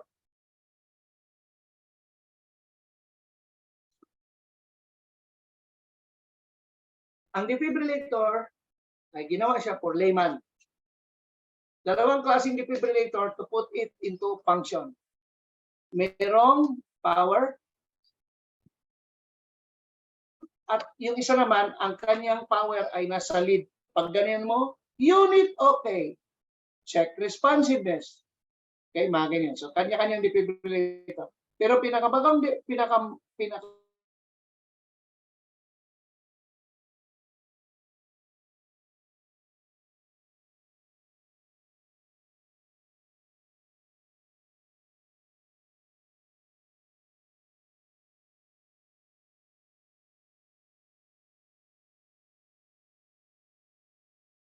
hospital na 360, medyo luma siya. Although may mga bago ngayon na may 360 pa rin. No? Nagbago-bago sila. Na ano, pero ang pinaka-acceptable ngayon is 200 joules biphasic. Yung 360 monophasic yun. So paano natin ginagamit? So habang nagsi-CPR, walang hinto kasi batas ng American Heart Association, No interruption in compression. So, imagine nyo may nagsi-CPR. Maglalagay ako ng pads.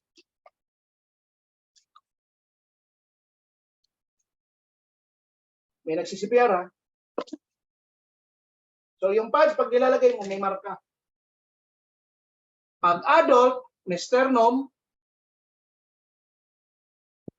at merong apex. Pag bata, dito sa center at ang isa sa likod. Pag bata. So, adult to.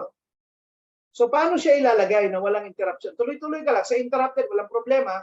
Lagay ka lang dito. Paste, dikit, adhesive, lagay ka dyan.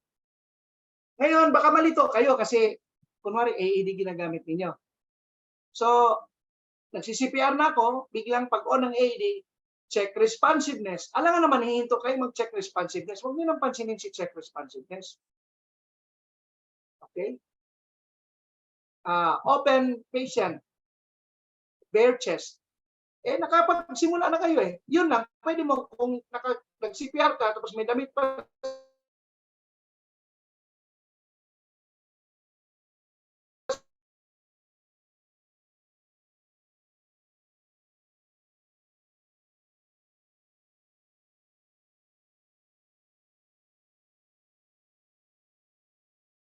medical therapist. Okay. So, CPR pa rin. Tuloy-tuloy yung command niya, umusundin. Call for help. Alam ka na mag-call for help ka na. Kanina nag-call for help ka na. Huwag na. Susundan mo na yung start CPR. Tuloy mo na yung kanyang metronome. So, ang isang pinakabagong AED, bibitaw siya ng sound ng pip, pip. Depende. Susundan mo na yon. Yung pip, pip, pip na yan. Pip, pip, pip, pip. 2 minutes yun. So, ngayon, naka 2 minutes ka na, plus 2 minutes, 4 minutes ka ngayon. Wala kang magawa. Nag-AED ka eh. Unless kung minanual ko. So, I can change the command. Okay? So, habang nag-AED, habang biglang umawat 2 minutes, sisigaw siya. Analyzing. Ayaw dumikit. Pag sinabing analyzing, bitaw ka. Bitaw ka. Ngayon, dalawa to, layman or hospital staff. Shock advice, stand clear. Ngayon, sa hospital staff, meron tayong command. Yung electrical therapist, magko-command yun. Pag sinabing shock advice, stand clear, ang isisigaw niya, 1, I'm clear. Pag sinabing 1, I'm clear, hindi siya nakatouch. No body part sa kanya nakatouch sa pasyente, even sa bed. 1, I'm clear. Titingin sa airway, 2, you're clear. Pag tingin niya sa airway, titingnan niya sa airway, guys, titingnan niya oxygen. Yung oxygen naka-zero, bago sisigaw na clear. Clear! 3, everybody's clear. Lahat kayo na nasa paligid ng pasyente, sisigaw kayong clear. Uulitin ko, ganun ang command. 1, I'm clear.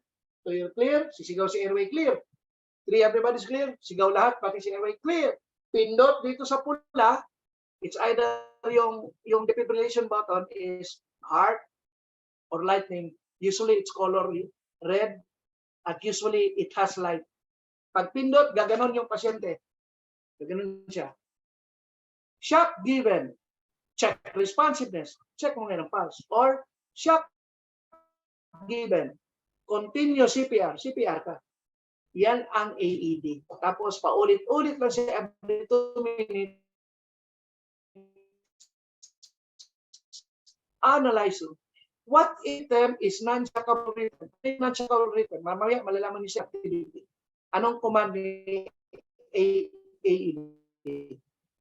No shock advice. Continue compression. Continue ka lang. Bitaw ka out of nowhere. Analyze. No shock advice. Check responsiveness or check for pulse. Check ka ngayon. Uy, may pulse na. Paki-BP, gano'n, no? Wala kang binigay na gawag naka-pulse. Recovery position ng patient. Pag nag-recovery position kayo, ganito, papakita ko ha. Ang system of recovery position is 4 counts. 1,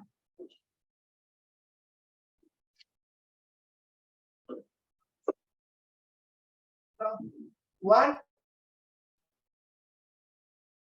2, hawakan no. Kasi pag hindi dito hawakan, babalik yan. 1, 2. Hawakan. Tapos ito, 3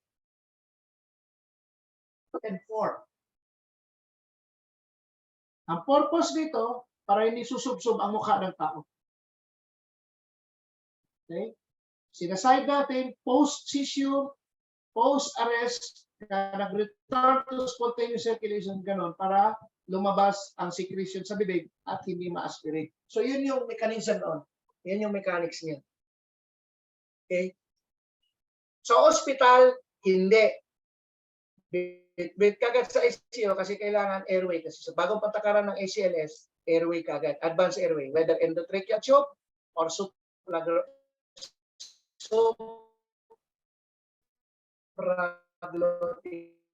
airway. Okay. Patient has yung paa niya, dalawang paa, gano'n. Yung isang binti ko, nasa gitna ng paa niya nakatayo. Facilitate cupping. Sa side pa pala muna, facilitate cupping. Sige po, facilitate. Pag hindi na kaya, talagang nagbubluwis, nangingitim ng position sa likod. C-point process, lagay ito. Kailangan ng kamay ninyo makaka-perform dalawa. Pwedeng ito, pwedeng ito. Pwedeng ito, yan. Or ito, yan. Papunta sa scapula na, up 45 degrees. 1, 2, 3, 4, 5. Stop. Wala pa rin, sir. Hinga, hinay. Cough. Wala. Sir, hinga. Tapos pagkita mong lumaylay na, hindi na kaya, you have to slide the patient, slide na, let the patient lie on the ground, check responsiveness. Pag walang responsiveness, sa layman, CPR. Pag ikaw, check for pulse. Pag walang pulse, pag meron pang pulse pero walang unconscious siya, problema niya breathing, pwede mo siyang pilitin yung iba in-abdominal thrust dito nakahiga pero hindi natin in-encourage. Try to open airway, baka makita mo and you can remove. Pag wala, commit into compression because there's no other way to commit into compression pero blow hit tinatawag nilang 5.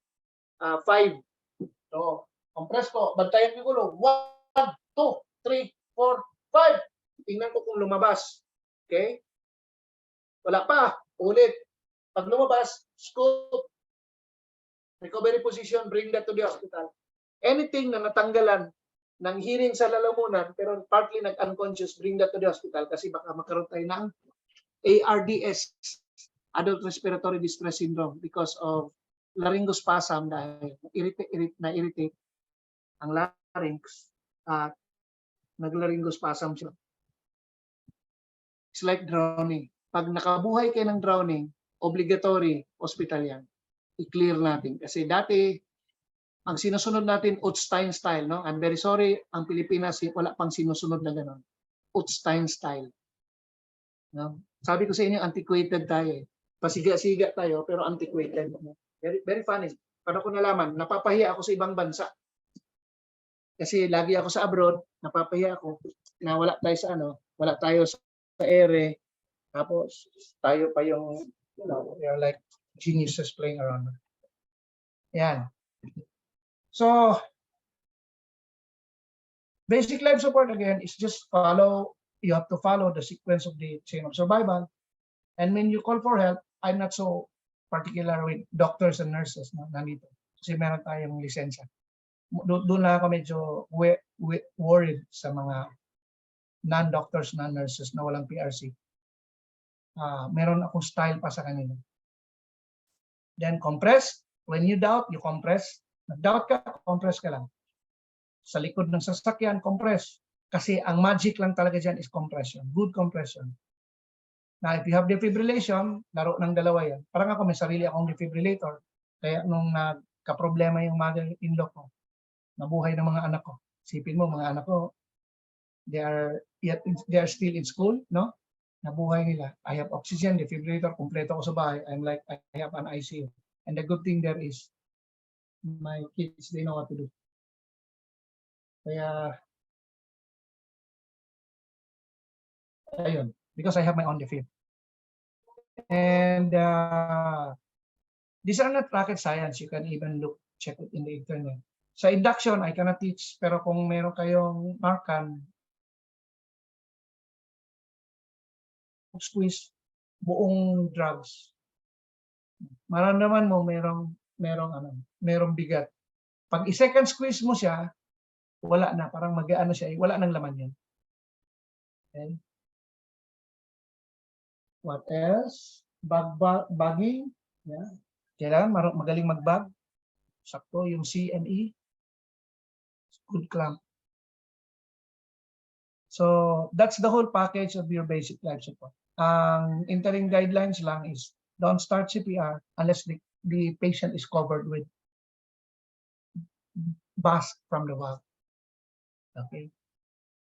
So, ganun na. And then yung bag valve mask mo, dapat merong HEPA filter. Para lahat ng secretion ng pasyente or yung in-exhale niya, trap doon. Hindi lilipad papunta sa atin. Sa atin kasi wala na. Nandiyan lang yan sa box, merong pinakabit na HEPA filter. Hanapin ko na sa box lang yun. Okay? So, any question guys? Dali lang pala ng BLS. J.Ann, can I ask si J.Ann Manuel? EMT kayo, J.Ann? Or doctor or what? Are you EMT, doctor or doctor? Emergency medical technician ba? OR nurse. Kasi yung GEDEL, hindi lahat nakakaintindi ng GEDEL. Kaya kita tinanong. Galing. It's good. So, Yun lang po, Doc.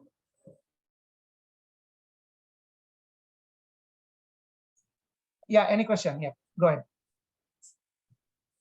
Question ko lang po, Doc, yung anong klaseng inspiration nga po ba yung pwedeng itanong ng abogado na pwedeng masilip sa korte in case na may magreklamo po na relative or nakakita doon? Okay, ganito yan. So, when you are in court and you have a case, for example, the patient died.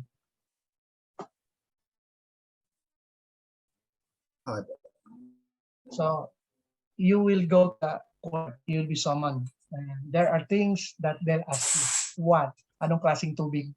There are 6 types of water. You should know. Salt water versus fresh water. Okay po. 1 and 2, salt water versus fresh water. 3 and 4, warm water versus cold water. Pag sinabing, when do you say it's cold water? When the water is 21 or 20 degrees centigrade below. That's cold. Oh, wow, sabi ng abogado. Galing to 21. The next, is it a dirty water versus clear water? Not drinking water. Clear. Bakit tinatanong? Ang pasyente, tinanggal mo sa tubig na CPR mo nabuhay. Along the way, biglang nag-laryngospasm. Sa kumang tugtugin ang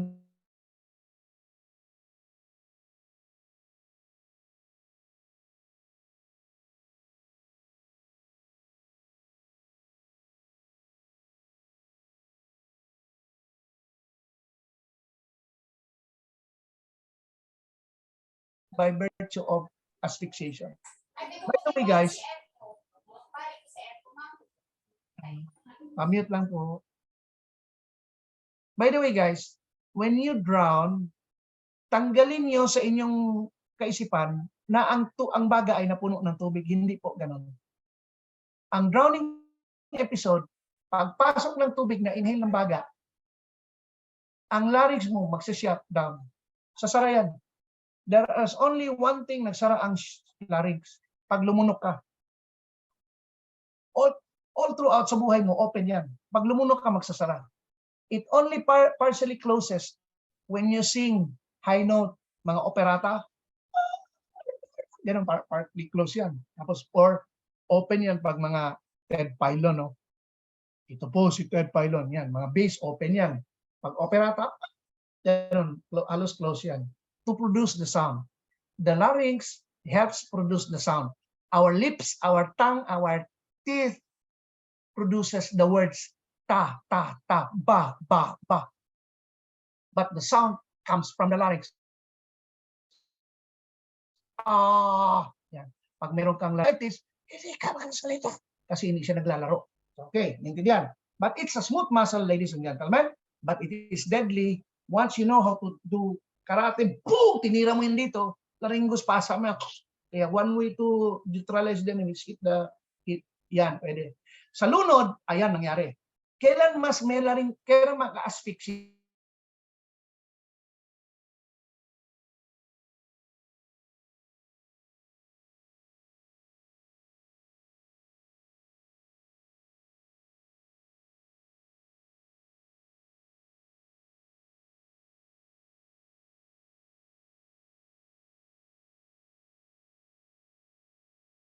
Lagyan ko yung mata ninyo ng tubig. Lagyan ko ng tubig na yung tubig lang tap water. Medyo maiilang kayo. Pero lagyan ko ng tubig na galing sa dagat, mas maiilang kayo. Okay, ganun lang ang explanation yan. Sa warm water and cold water, medyo wala silang nakita saan. So, in-out lang. Nalunod ang tao sa dagat. Ang tendency niya magkaroon ng secondary drowning mataas. That's one thing, bantayan. So, tinanong ka, una, type of water, at least alam niyo na. Pangalawa, submersion time. Pag sinabing submersion time, dalawang klaseng drowning. Drowning by submersion, ibig sabihin, nakatayo ako, pag ang tubig ay lumampas sa daluyan ng hininga ko, kahit dito ang tubig, submerge yan. Submerge. Pero ang ilong ko nasa tuhod ko, ang tubig nasa bewang ko, submerge din yun. Ang ilong ko nasa tuhod ko. So anything, nabasa lampas. Drowning by immersion ay nasa ibabaw, hindi lampas sa tao, pero nasaksakan ng tubig, may tubig pumapasok doon, nalulunod ka. Kailan nangyari yan? Boarding, waterboarding, yung tinotorture, lagyan ng tela ang mukha, tinotorture, waterboarding. Kailan nagkaroon ng drowning by immersion? Bata, nasa mababaw, kampisaw. Ikaw ano, anak ko nasa ibabaw, biglang nadapa sa tubig, mababa na sa tuhod yan, naglalaro-laro. Ikaw naman dito, nagluluto-luto. Lang anak. Boom! Nalanghap ang tubig, nanibago, naglaringgos pasam, kapa-kapa. Ikaw naman, kasi mababaw, nasa tuhod lang niya, akala mo naglalaro lang eh. Wala, mamaya, kita mo, walang malay, nakalutang.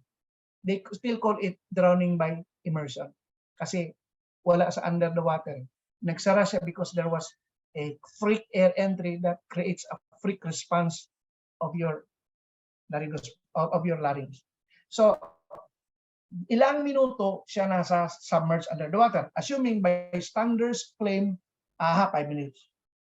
Third question ng lawyer, how long is the response time? Assuming 5 minutes. Ang tao, 10 minutes lang nasa ilalim. Boom, response. Third question, what is the skill of the responder? Lifeguard, EM, doctor, depende. Pag sinabing skills, may gamit. Pang-anim, ito yung nakakatakot. Was there aspiration of vomitus? Pag sumuka, naka-flat ako on the wall, mahina ako, ang taong sumuka, conscious na yan. Ang taong unconscious, hindi yan susuka. Pag gumanon siya, kusa ang tao tatagilid. Ito ngayon ang pangit. So sobrang hina, hindi nakatagilid. Anong next pag sumuka ka? Tandaan mo pag sumuka ka, ang taong sumusuka ay dalawa pong physiological response. One is the reverse peristalsis of your gastrointestinal tract. Pag kumain tayo, ganun yan, no? Squeeze. After 5 to 6 hours, back na yung kinain nyo ngayon. Yung reverse, pagsukan ni reverse yon, boom, boom, pasama sa esophagus reverse. Pagdating dito, walang reverse. Wala na eh. Ang gagawin dito, lungs na. Itutulak ngayon ng hangin. Yun yung suka. Kaya ka merong component ng lungs. Component ng stomach, pagdating component ng lungs. Yan po yung sequence. Ito ngayon. Nakahiga ako, sumuka, component ng bituka, esophagus. Pagdating dito, ako, wala naman siguro susuka na, ganun kahaba. Wala namang ganun. So pag suka niyan, ang next episode, hindi nakatagilid. Ang next episode, higop, hindi mo natagilid. Lahat ng sinuka niya, including the chicken, the turkey, and the whatever, balikun ka sa baga. Hirap buhayin yan. It's either maglabadge, may tinatawag akong bronchial labadge, kung nasa bronchial, or wala ko, mahirap.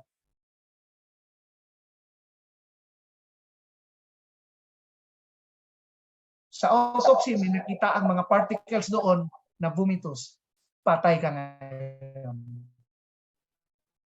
That's gonna go into negligence because we are not expected, the expectation is for us to do appropriate intervention na dapat walang aspiration of vomitus. Yan yung expectation. Because sa idea natin, sa duty to act is there is no aspiration of vomitus. Na-breach mo yon, patay ka sa negligence ngayon. May damage ngayon, patay ka ngayon. Ang negligence mo, 4 counts. Breach, merong duty to act, breach of duty. And of course, pang-apat yung damage. So, kulong ka, tanggal pa lisensya mo. Kaya, tinuturo ko yung how to CPR ang drowning. Kasi baka na mismo. Normally, lahat nakikita mo, ang tao lilihis talaga. Gano'n. Kung natsambahan ka na mahina, or na-drown siya dahil nag-sailboat, tumama sa ulo niya, boom, yung thrust ng sail, unconscious, mahina pa siya for whatever, meron siyang trauma, biglang CPR mo, okay na, gano'n, hindi makalihis kasi swelling. Or naglagay ka ng collar kasi nagsabi, may tumama, nilagay ang collar, paano ka lihis ngayon? Or ex-collar, paano ka? Mabilis ka magpatagilid. Yun ang point. At yan ang hindi halos napapansin. In-emphasize yan ng Utstein style. UTSTEIN. Uniform Tango Sierra Tango Internet. That is the pre-hospital Bible sa buong mundo. Yun ang pinagkukunan natin. Ang Pilipinas, sad to say, hindi pa sumusunod sa Utstein style. I'm really sad. Ang medical science, we should be updated, upgraded. Napaka-dynamic na medical science. Mamaya makikita niyo bakit kailangan natin mag-class of recommendation at mag-level of evidences. Bawat i-mention Rats mo, classes of recommendation and level of evidences.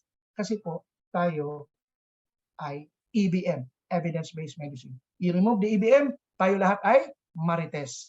Bawal yun. Okay, next question. Tayo.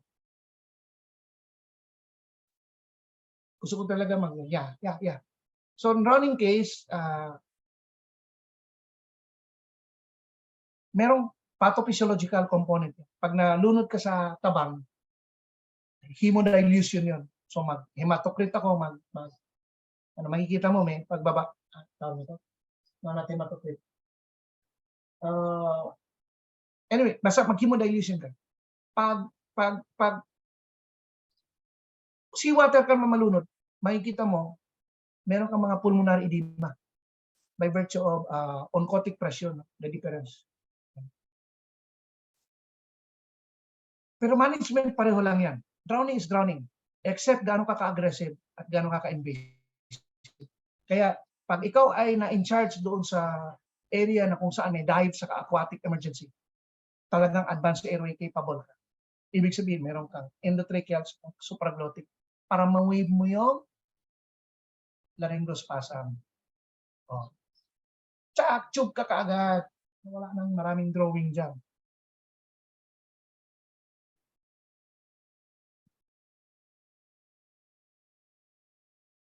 Okay?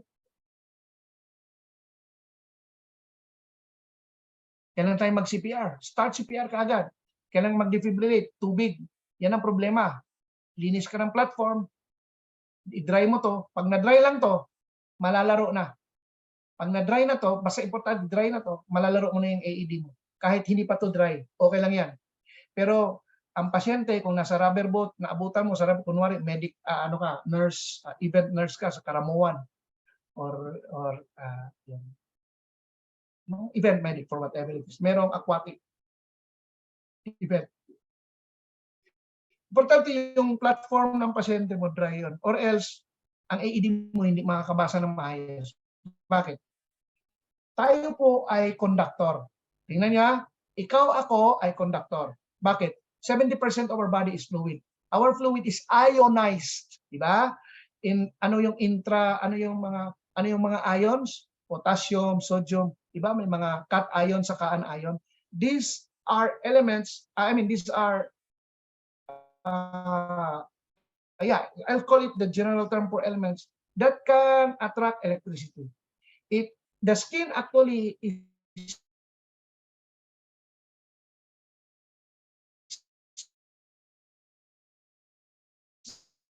not, it's like a rubber, it's like a wood, it's non-conductor.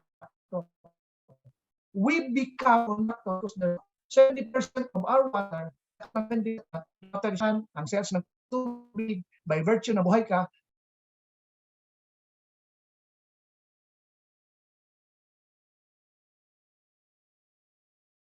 oriented din siya. Ayan.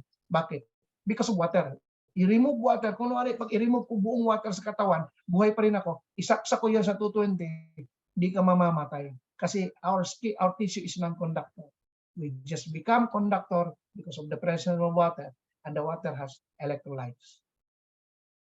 Nilagay mo ang pasyente sa rubber boat, basa. Babasahin ng AED, hindi niya mababasa, nalilito siya.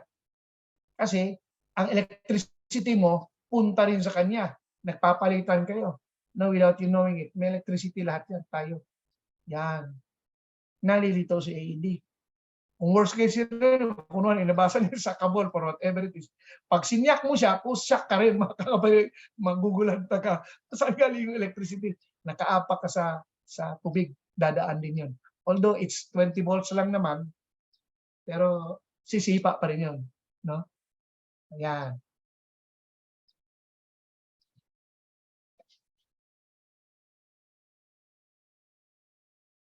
Any question? Kung wala na kayong question, I'm gonna give you back to Ma'am Joy because Ma'am Joy will give you exam. Kunwari may mga question kayo, pinapatagal nyo lang para walang exam. Exam po kayo. So we'll have exam under Ma'am Joy. No? And for those who will push through with ACLS, ako po yung magtuturo until tomorrow. And then mag-push through pa rin yung kayo ng first aid. Ituturo ko po sa inyo ay pinakabagong first aid. Hindi na po yung first aid na nakikita niyo sa paligid, paso na po yun. Ang first aid na ginagamit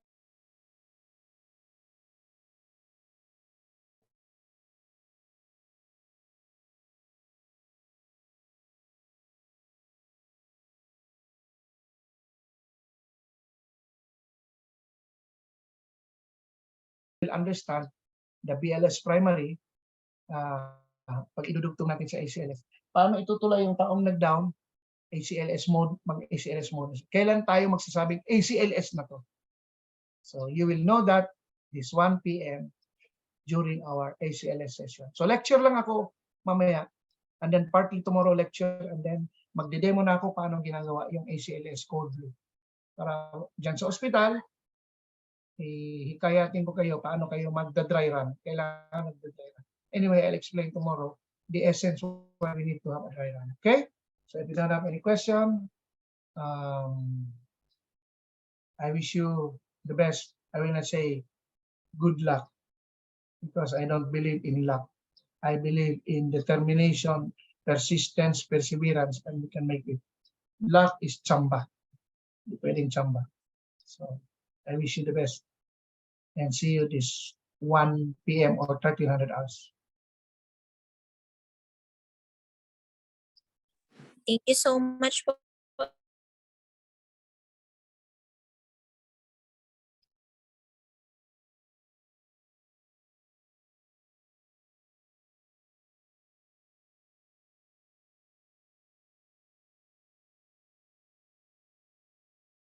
Doc. So tuloy-tuloy natin yung video until saan siya matapos.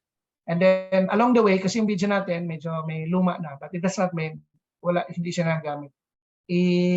Maintindihan niyo lang yung dynamics, and then i-correct lang natin according to interim guidelines kasi wala pang interim guideline video ngayon. So i-correct ko lang siya, ano ang sequence following the interim guideline of 2020. Okay, again, see you mamaya 1 p.m.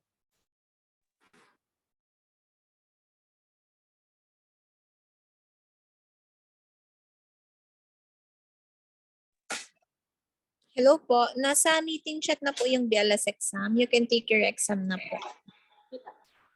Hindi siya. Sa kuya.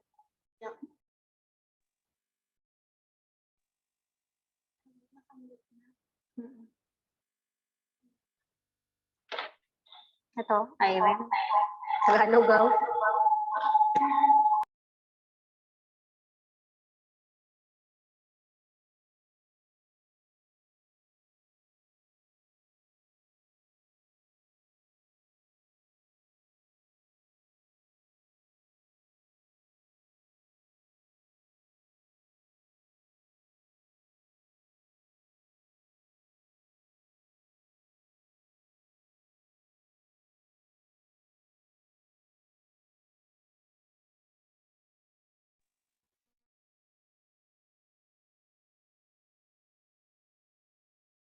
Year-old male.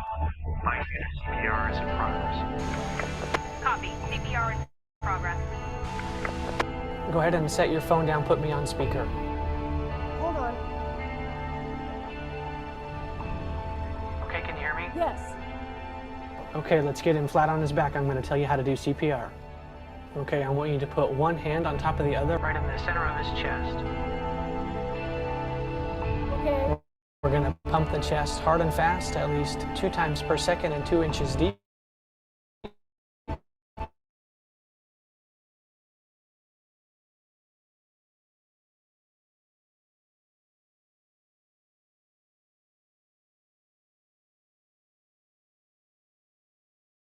We're going to do this 600 times or until help can take over.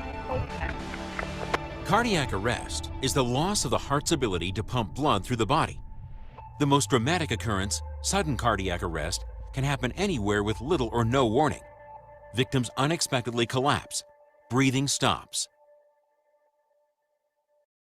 Sudden cardiac arrest occurs when the normal electrical impulses in the heart suddenly become disorganized. Normal mechanical contraction of the heart muscle is lost, and a chaotic quivering condition known as ventricular fibrillation can occur. Blood flow to the body, along with the oxygen it carries, abruptly stops. Within minutes, brain cell death starts to occur from the lack of oxygen.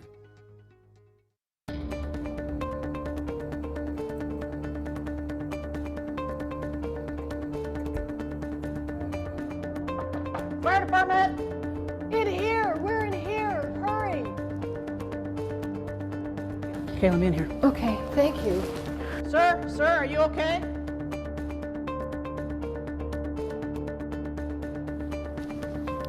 Confirmed cardiac arrest.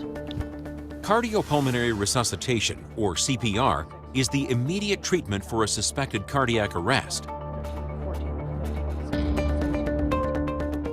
CPR can restore limited oxygen to the brain and other vital organs through a combination of chest compressions and rescue breaths.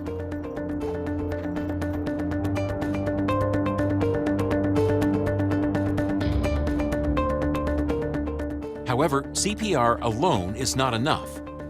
1, 2, 3, 4, 5, 6. The most effective way to end fibrillation is defibrillation, using a defibrillator and electrode pads adhered to the chest. A controlled electrical shock is sent through the heart to stop ventricular fibrillation, allowing the heart's normal electrical activity to return and restore the normal pumping action of the heart. Successful defibrillation is highly dependent on how quickly a shock can be delivered. For each minute in cardiac arrest, the chance of surviving goes down by about 10%. After as few as 10 minutes, survival is unlikely. An automated external defibrillator, or AED, is a portable, computerized device that is simple to operate. The use of AEDs by emergency responders and other healthcare personnel allows defibrillation to occur much earlier than before. Turning on an AED is as simple as pushing a power button. Once on, an AED provides voice instructions to guide an operator through its use. Apply pads to patient's bare chest. 21, 22. An AED automatically analyzes the heart rhythm to determine if a shock is needed. Stay clear of patient. Analyzing. If a shock is advised by the AED, Shock advised. Everyone clear? the operator clears the person and pushes a button to deliver the shock. Shock delivered. Begin Immediate CPR. high-quality CPR and early defibrillation with an AED can double or even triple the likelihood for survival. Most cardiac arrests occur outside of a hospital. Most of those occur in the home. The chain of survival is often used to describe the best approach for treating cardiac arrest. Each link in the chain is essential for a person to survive. If a single link is weak or missing, the chances for survival are greatly reduced. The greatest chance for survival exists when all the links are strong. The chain of survival for cardiac arrests outside of a hospital consists of 5 interdependent links: early recognition of cardiac arrest and prompt activation of the emergency response protocol for the setting, immediate CPR with high-quality chest compressions, rapid defibrillation or electrical shock to the heart, effective basic and advanced EMS care and transport, and effective post-cardiac arrest care at a hospital. Cardiac arrest inside a hospital usually occurs when a known medical condition worsens. The chain of survival inside a hospital reflects how resuscitation fits into the overall picture of medical care, monitoring, prevention, and treatment of pre-arrest conditions, early recognition of cardiac arrest and prompt activation of the emergency response protocol for the setting, immediate CPR with high-quality chest compressions, rapid defibrillation or electrical shock to the heart, and effective post-cardiac arrest care.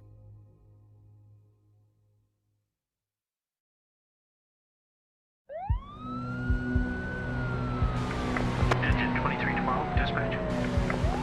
Engine 2312. I have an update on patient condition. Caller reports patient was caught in a fallen tree and submerged for several minutes. The patient is now out of the water, and we're attempting to get bystander CPR initiated now.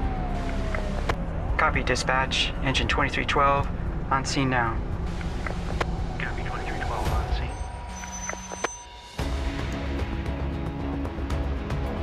He got caught up on a strainer. I just got him out. Sir, can you hear me? Unlike sudden cardiac arrest, in which the heart is the primary problem, No pulse. cardiac arrest can also be the end result of a blocked airway or loss of breathing. This is known as secondary cardiac arrest. Apply pads to patient's bare chest. Problems such as hazardous breathing conditions in a confined space, drowning, and drug overdoses are all causes of secondary cardiac arrest. With no incoming oxygen, the heart progressively becomes weaker until signs of life become difficult or impossible to assess. Stay clear of patient. Analyzing. Stay clear of patient. No shock advised. Begin CPR. Medic 849, engine 2312. If the heart is simply too weak to create obvious signs of Confirm life, cardiac arrest. immediate CPR with an emphasis on effective rescue breaths may be the only chance to restore them. The abuse of opioid drugs is a serious and growing health problem. Increasing prescriptions for opioid pain relievers such as hydrocodone and oxycodone have made them more commonly available. The increased availability and use of heroin, a highly addictive opioid, is also contributing to the problem. As a result, overdoses and deaths from prescription opioids and heroin have risen dramatically. Opioids taken in excess can depress and stop breathing. Opioid overdose is a common cause of secondary cardiac arrest. Suspicion of opioid use may present itself through questioning of bystanders or by observation of the person and location in which she was found. Naloxone, also known as Narcan, is a medication that can temporarily reverse the life-threatening effects of opioids. It's easy to administer, either through an auto-injector device or through an aerosol that is sprayed into the nose. Initiate and establish BLS care prior to using naloxone for suspected opioid overdose.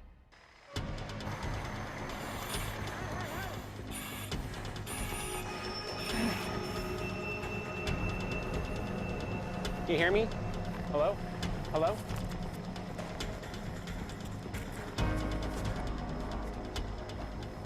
Command, this is engine 105. This command, go ahead. We have a child in cardiac arrest at our location. We need a medic unit right away. Copy that. Children are more likely than adults to experience secondary cardiac arrest due to an airway or breathing problem.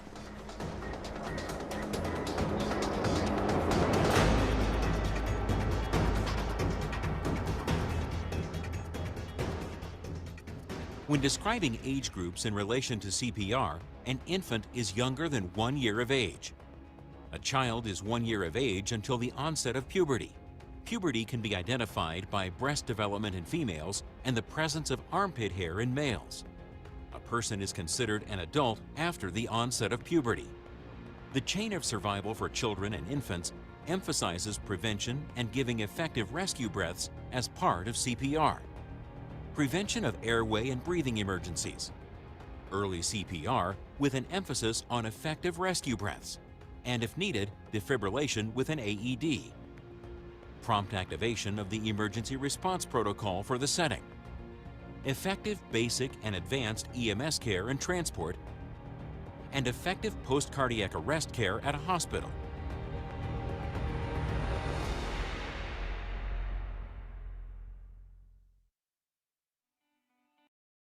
The quality of CPR matters. Higher quality CPR performance is directly related to an improved chance of survival. There are two key elements of high-performance CPR: high-quality CPR skills and a more efficient team approach to resuscitation. CPR skills can vary greatly depending on a person's experience, practice, and physical ability. It is normal for there to be a gap between perfect skills and what you can actually perform. An important goal is to narrow that gap as much as possible.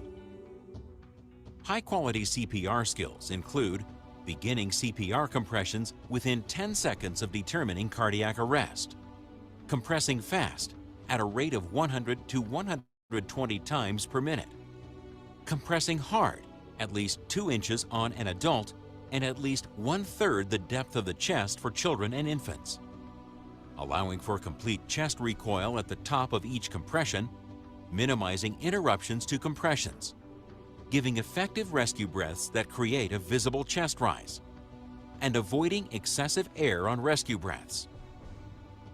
CPR feedback devices that measure skill performance in real time can be used to optimize CPR. High-quality skills are only part of high-performance CPR. Orchestrating the actions of a resuscitation through a team approach, much like a pit crew in a car race, can significantly improve the care being provided. An effective team approach has clearly defined roles, uses clear and effective communication, allows multiple treatment actions to occur at the same time, maintains high-quality CPR by allowing team members to switch places when tired, and minimizes overall interruption times.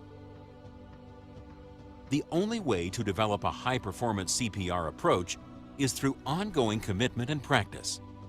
CPR skills can deteriorate significantly in as little as 3 months. Shorter, more frequent, scenario-based retraining sessions are reasonable for maintaining skills for individuals likely to respond to a cardiac arrest.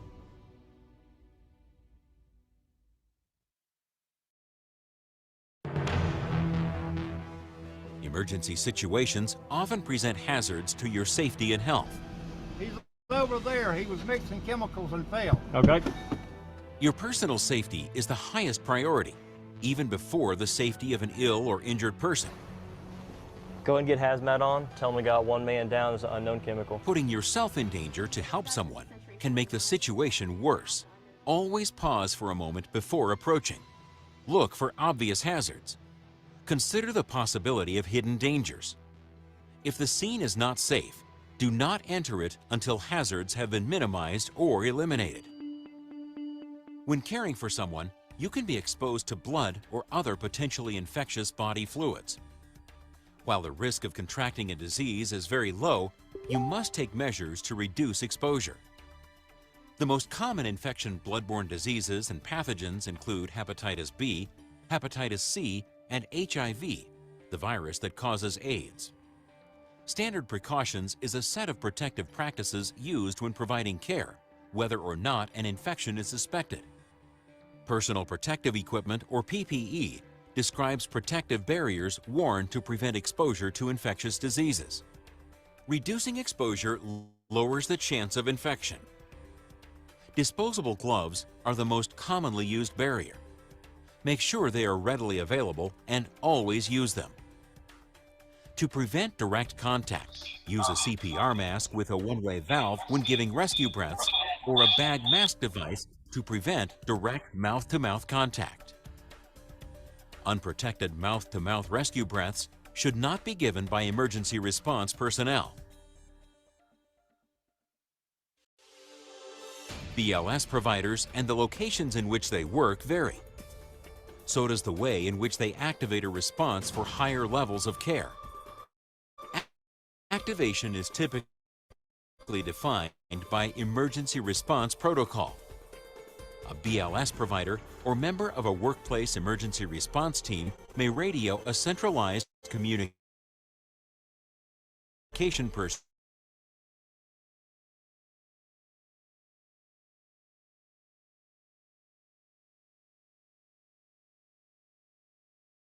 to contact EMS, or the provider may call EMS directly. And EMS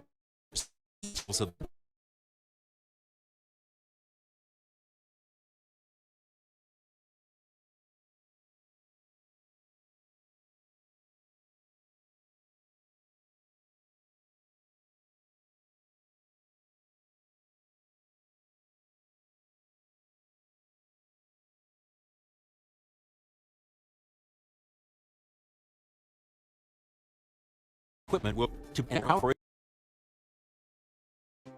A Loop software program allows a user to set up timed sessions in which the Loop system provides real-time visual and recorded measurement of chest compression rate and depth. Compression rate can be easily seen at the top of the screen. Adjust your compression rate to keep it in the green area. Compression depth is measured across the bottom of the screen. Compression spikes that are green indicate a compression that is ideal. Red spikes indicate a compression that is too shallow. Watch your performance in real time on a computer screen and make adjustments as necessary. The Loop software also records your performance and allows for overall review after finishing a session.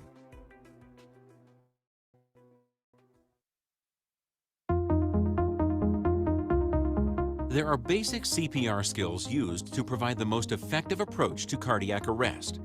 These include high-quality chest compressions, high-quality rescue breaths using a CPR mask or bag mask device, use of an automated external defibrillator, and checking for life-threatening emergencies using a BLS assessment.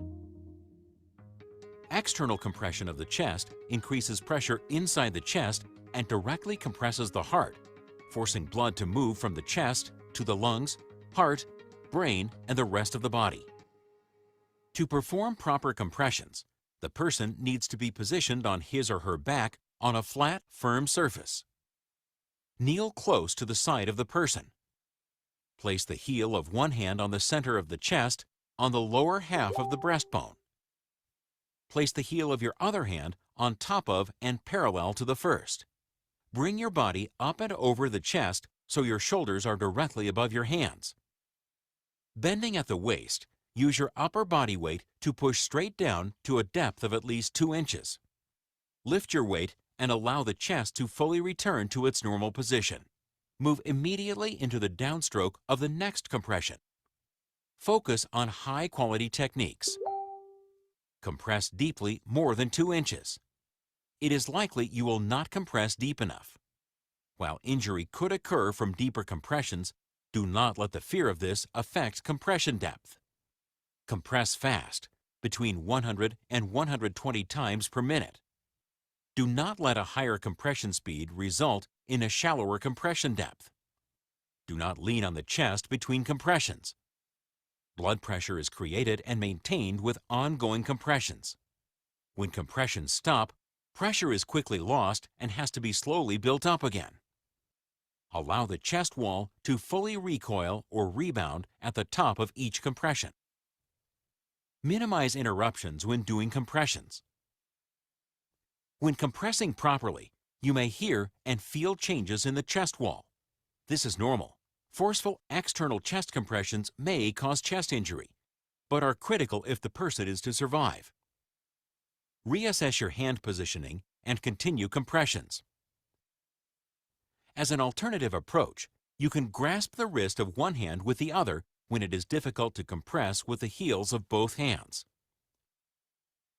To perform chest compressions on a child, position the child face up on a flat, firm surface.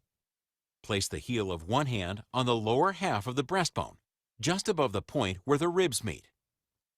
Using upper body weight, compress at least 1/3 the depth of the chest, or about 2 inches. Lift your weight and allow the chest to return to its normal position. Without pausing, continue into the downstroke of the next compression.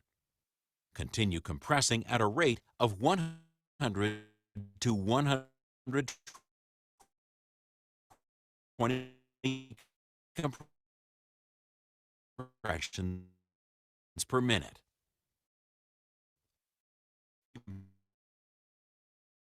And a chest oil to a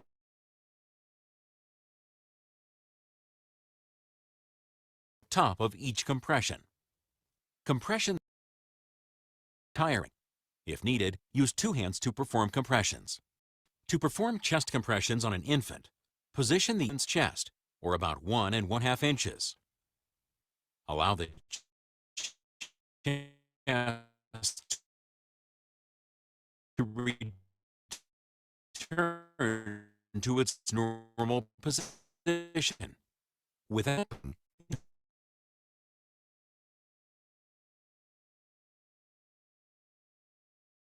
compression. Continue crashing at a rate of 100 to 120 per minute.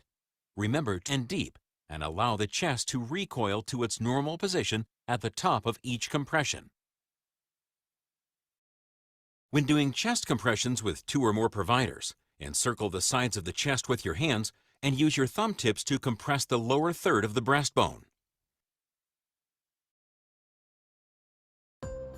Rescue breaths are artificial breaths given to someone who is not breathing. They are given by blowing air into the mouth to inflate the lungs.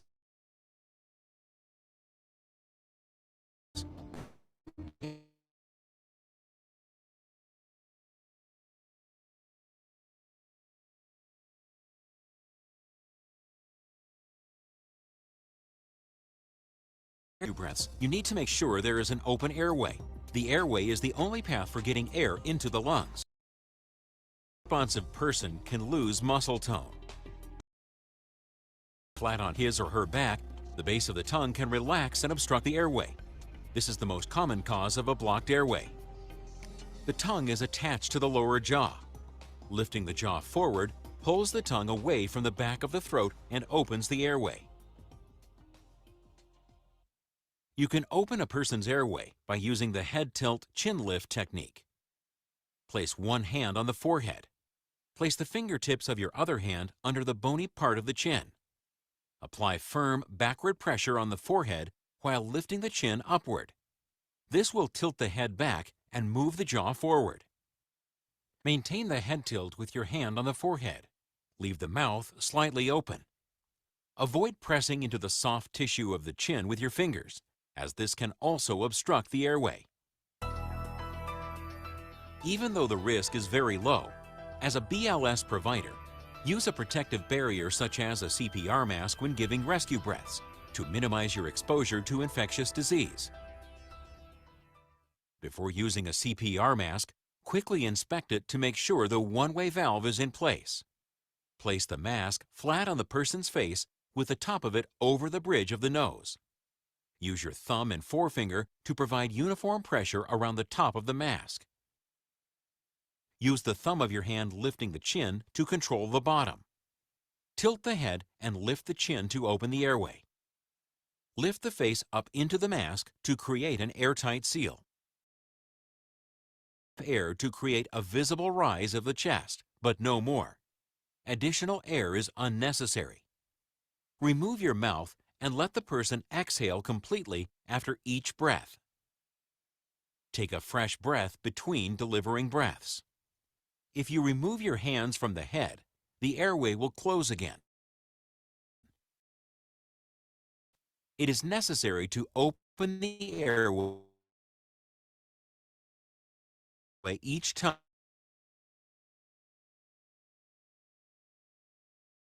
you give rescue breaths. Rescue breaths for children and infants are too far. Position an infant's head in a neutral position in which the ear openings are level with the infant's shoulders. Special care should be taken not to give too much air in a single breath.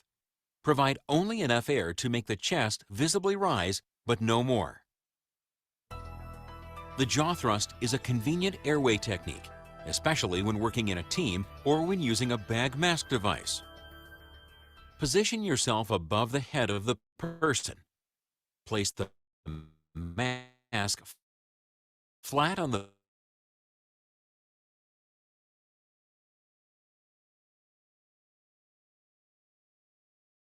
person's face with the top of it over the bridge of the nose.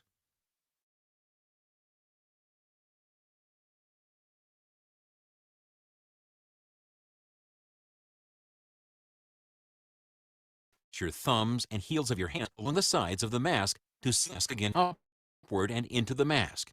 This will open the airway.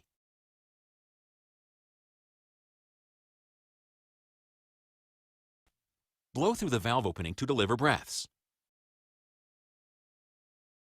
Each breath should be about 1 few breaths without having to blow into a person's mouth. Into the mask to open the airway. Use your free hand to squeeze the bag and deliver the rescue breaths. Deliver each breath over 1 second. Make the chest visibly rise, but no more. Bag mask rescue breaths for children or infants are done in the same manner as an adult. It is recommended that an appropriately sized pediatric bag mask be used.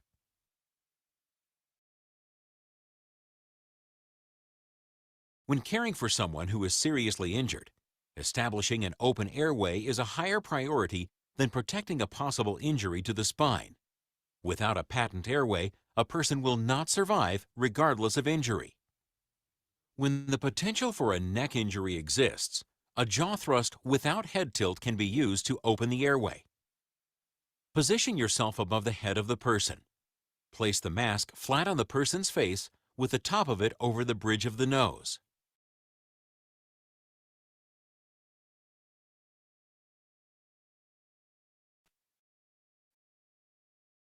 Place your thumbs and heels of your hands along the sides of the mask to seal the mask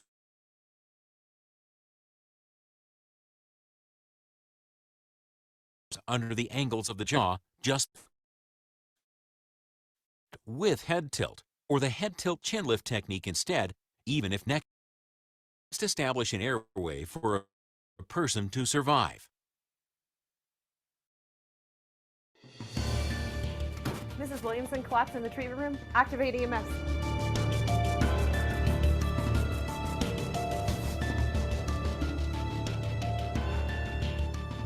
Remove clothes from patient's chest. Peel white pads from gray plastic case. Attach pads to bare skin exactly as shown. Stay clear of patient. Analyzing heart rhythm. Shock advised. Stay clear of patient. Press the flashing orange button now. Shock delivered. Begin CPR. AEDs are designed to be simple to operate. Voice instructions, lights, and screen prompts guide an operator through use. There are many different brands of AEDs, but the same basic steps for operation apply to all. Opening the lid will turn on the power for some AEDs. With others, simply press the power button. This starts voice instructions and readies the device for use. Apply pads to patient's bare chest. Pads must be applied to a bare chest. If needed, quickly tear away or use scissors to remove all clothing from the torso. Dry the chest quickly if wet. For a woman, remove the bra to provide better access for pad placement. Locate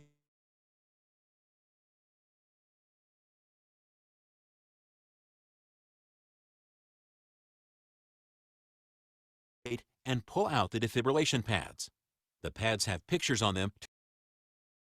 The pads from the one at a time and place the collarbone above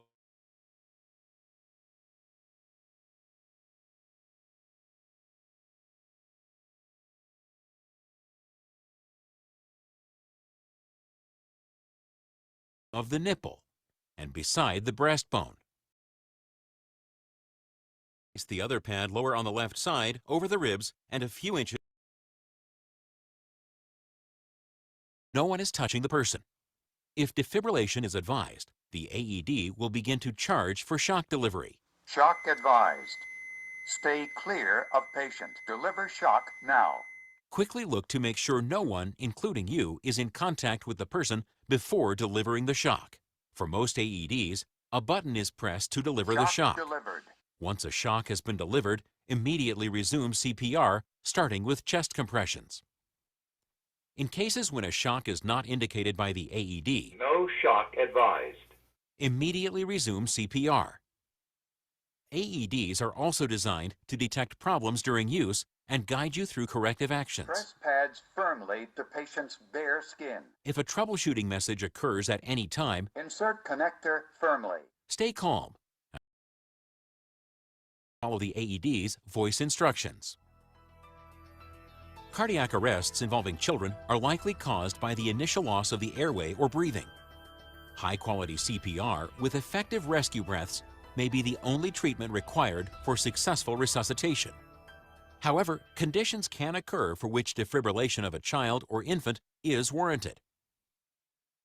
The steps for using an AED on a child or infant are similar to an adult. Most AEDs have specially designed pads or mechanisms available that reduce the defibrillation energy to a level more appropriate for a smaller body size. For smaller children and infants, place one pad on the center of the chest just below the collarbones. Attach a second pad on the center of the back between the shoulder blades. Follow the AED's voice instructions to provide the appropriate care. The BLS assessment is a simple way to quickly identify if resuscitation is required. It is the same for all ages and is performed quickly. Before anything else, pause and assess the scene for hazards. Take standard precautions to prevent contact with blood or other potentially infectious materials. If it is safe, check for responsiveness. Tap or squeeze the person's shoulder and ask loudly, "Are you all right?" If unresponsive, quickly look for signs of normal breathing. At the same time, check the carotid pulse in the neck. Normal breathing is effortless, quiet, and regular. Weak, irregular gasping, snorting, or gurgling sounds, known as agonal breaths, can occur early in cardiac arrest.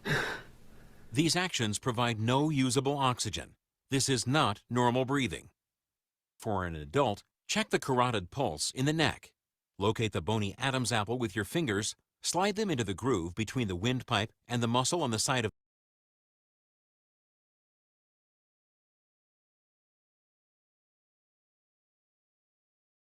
the femoral pulse in the leg.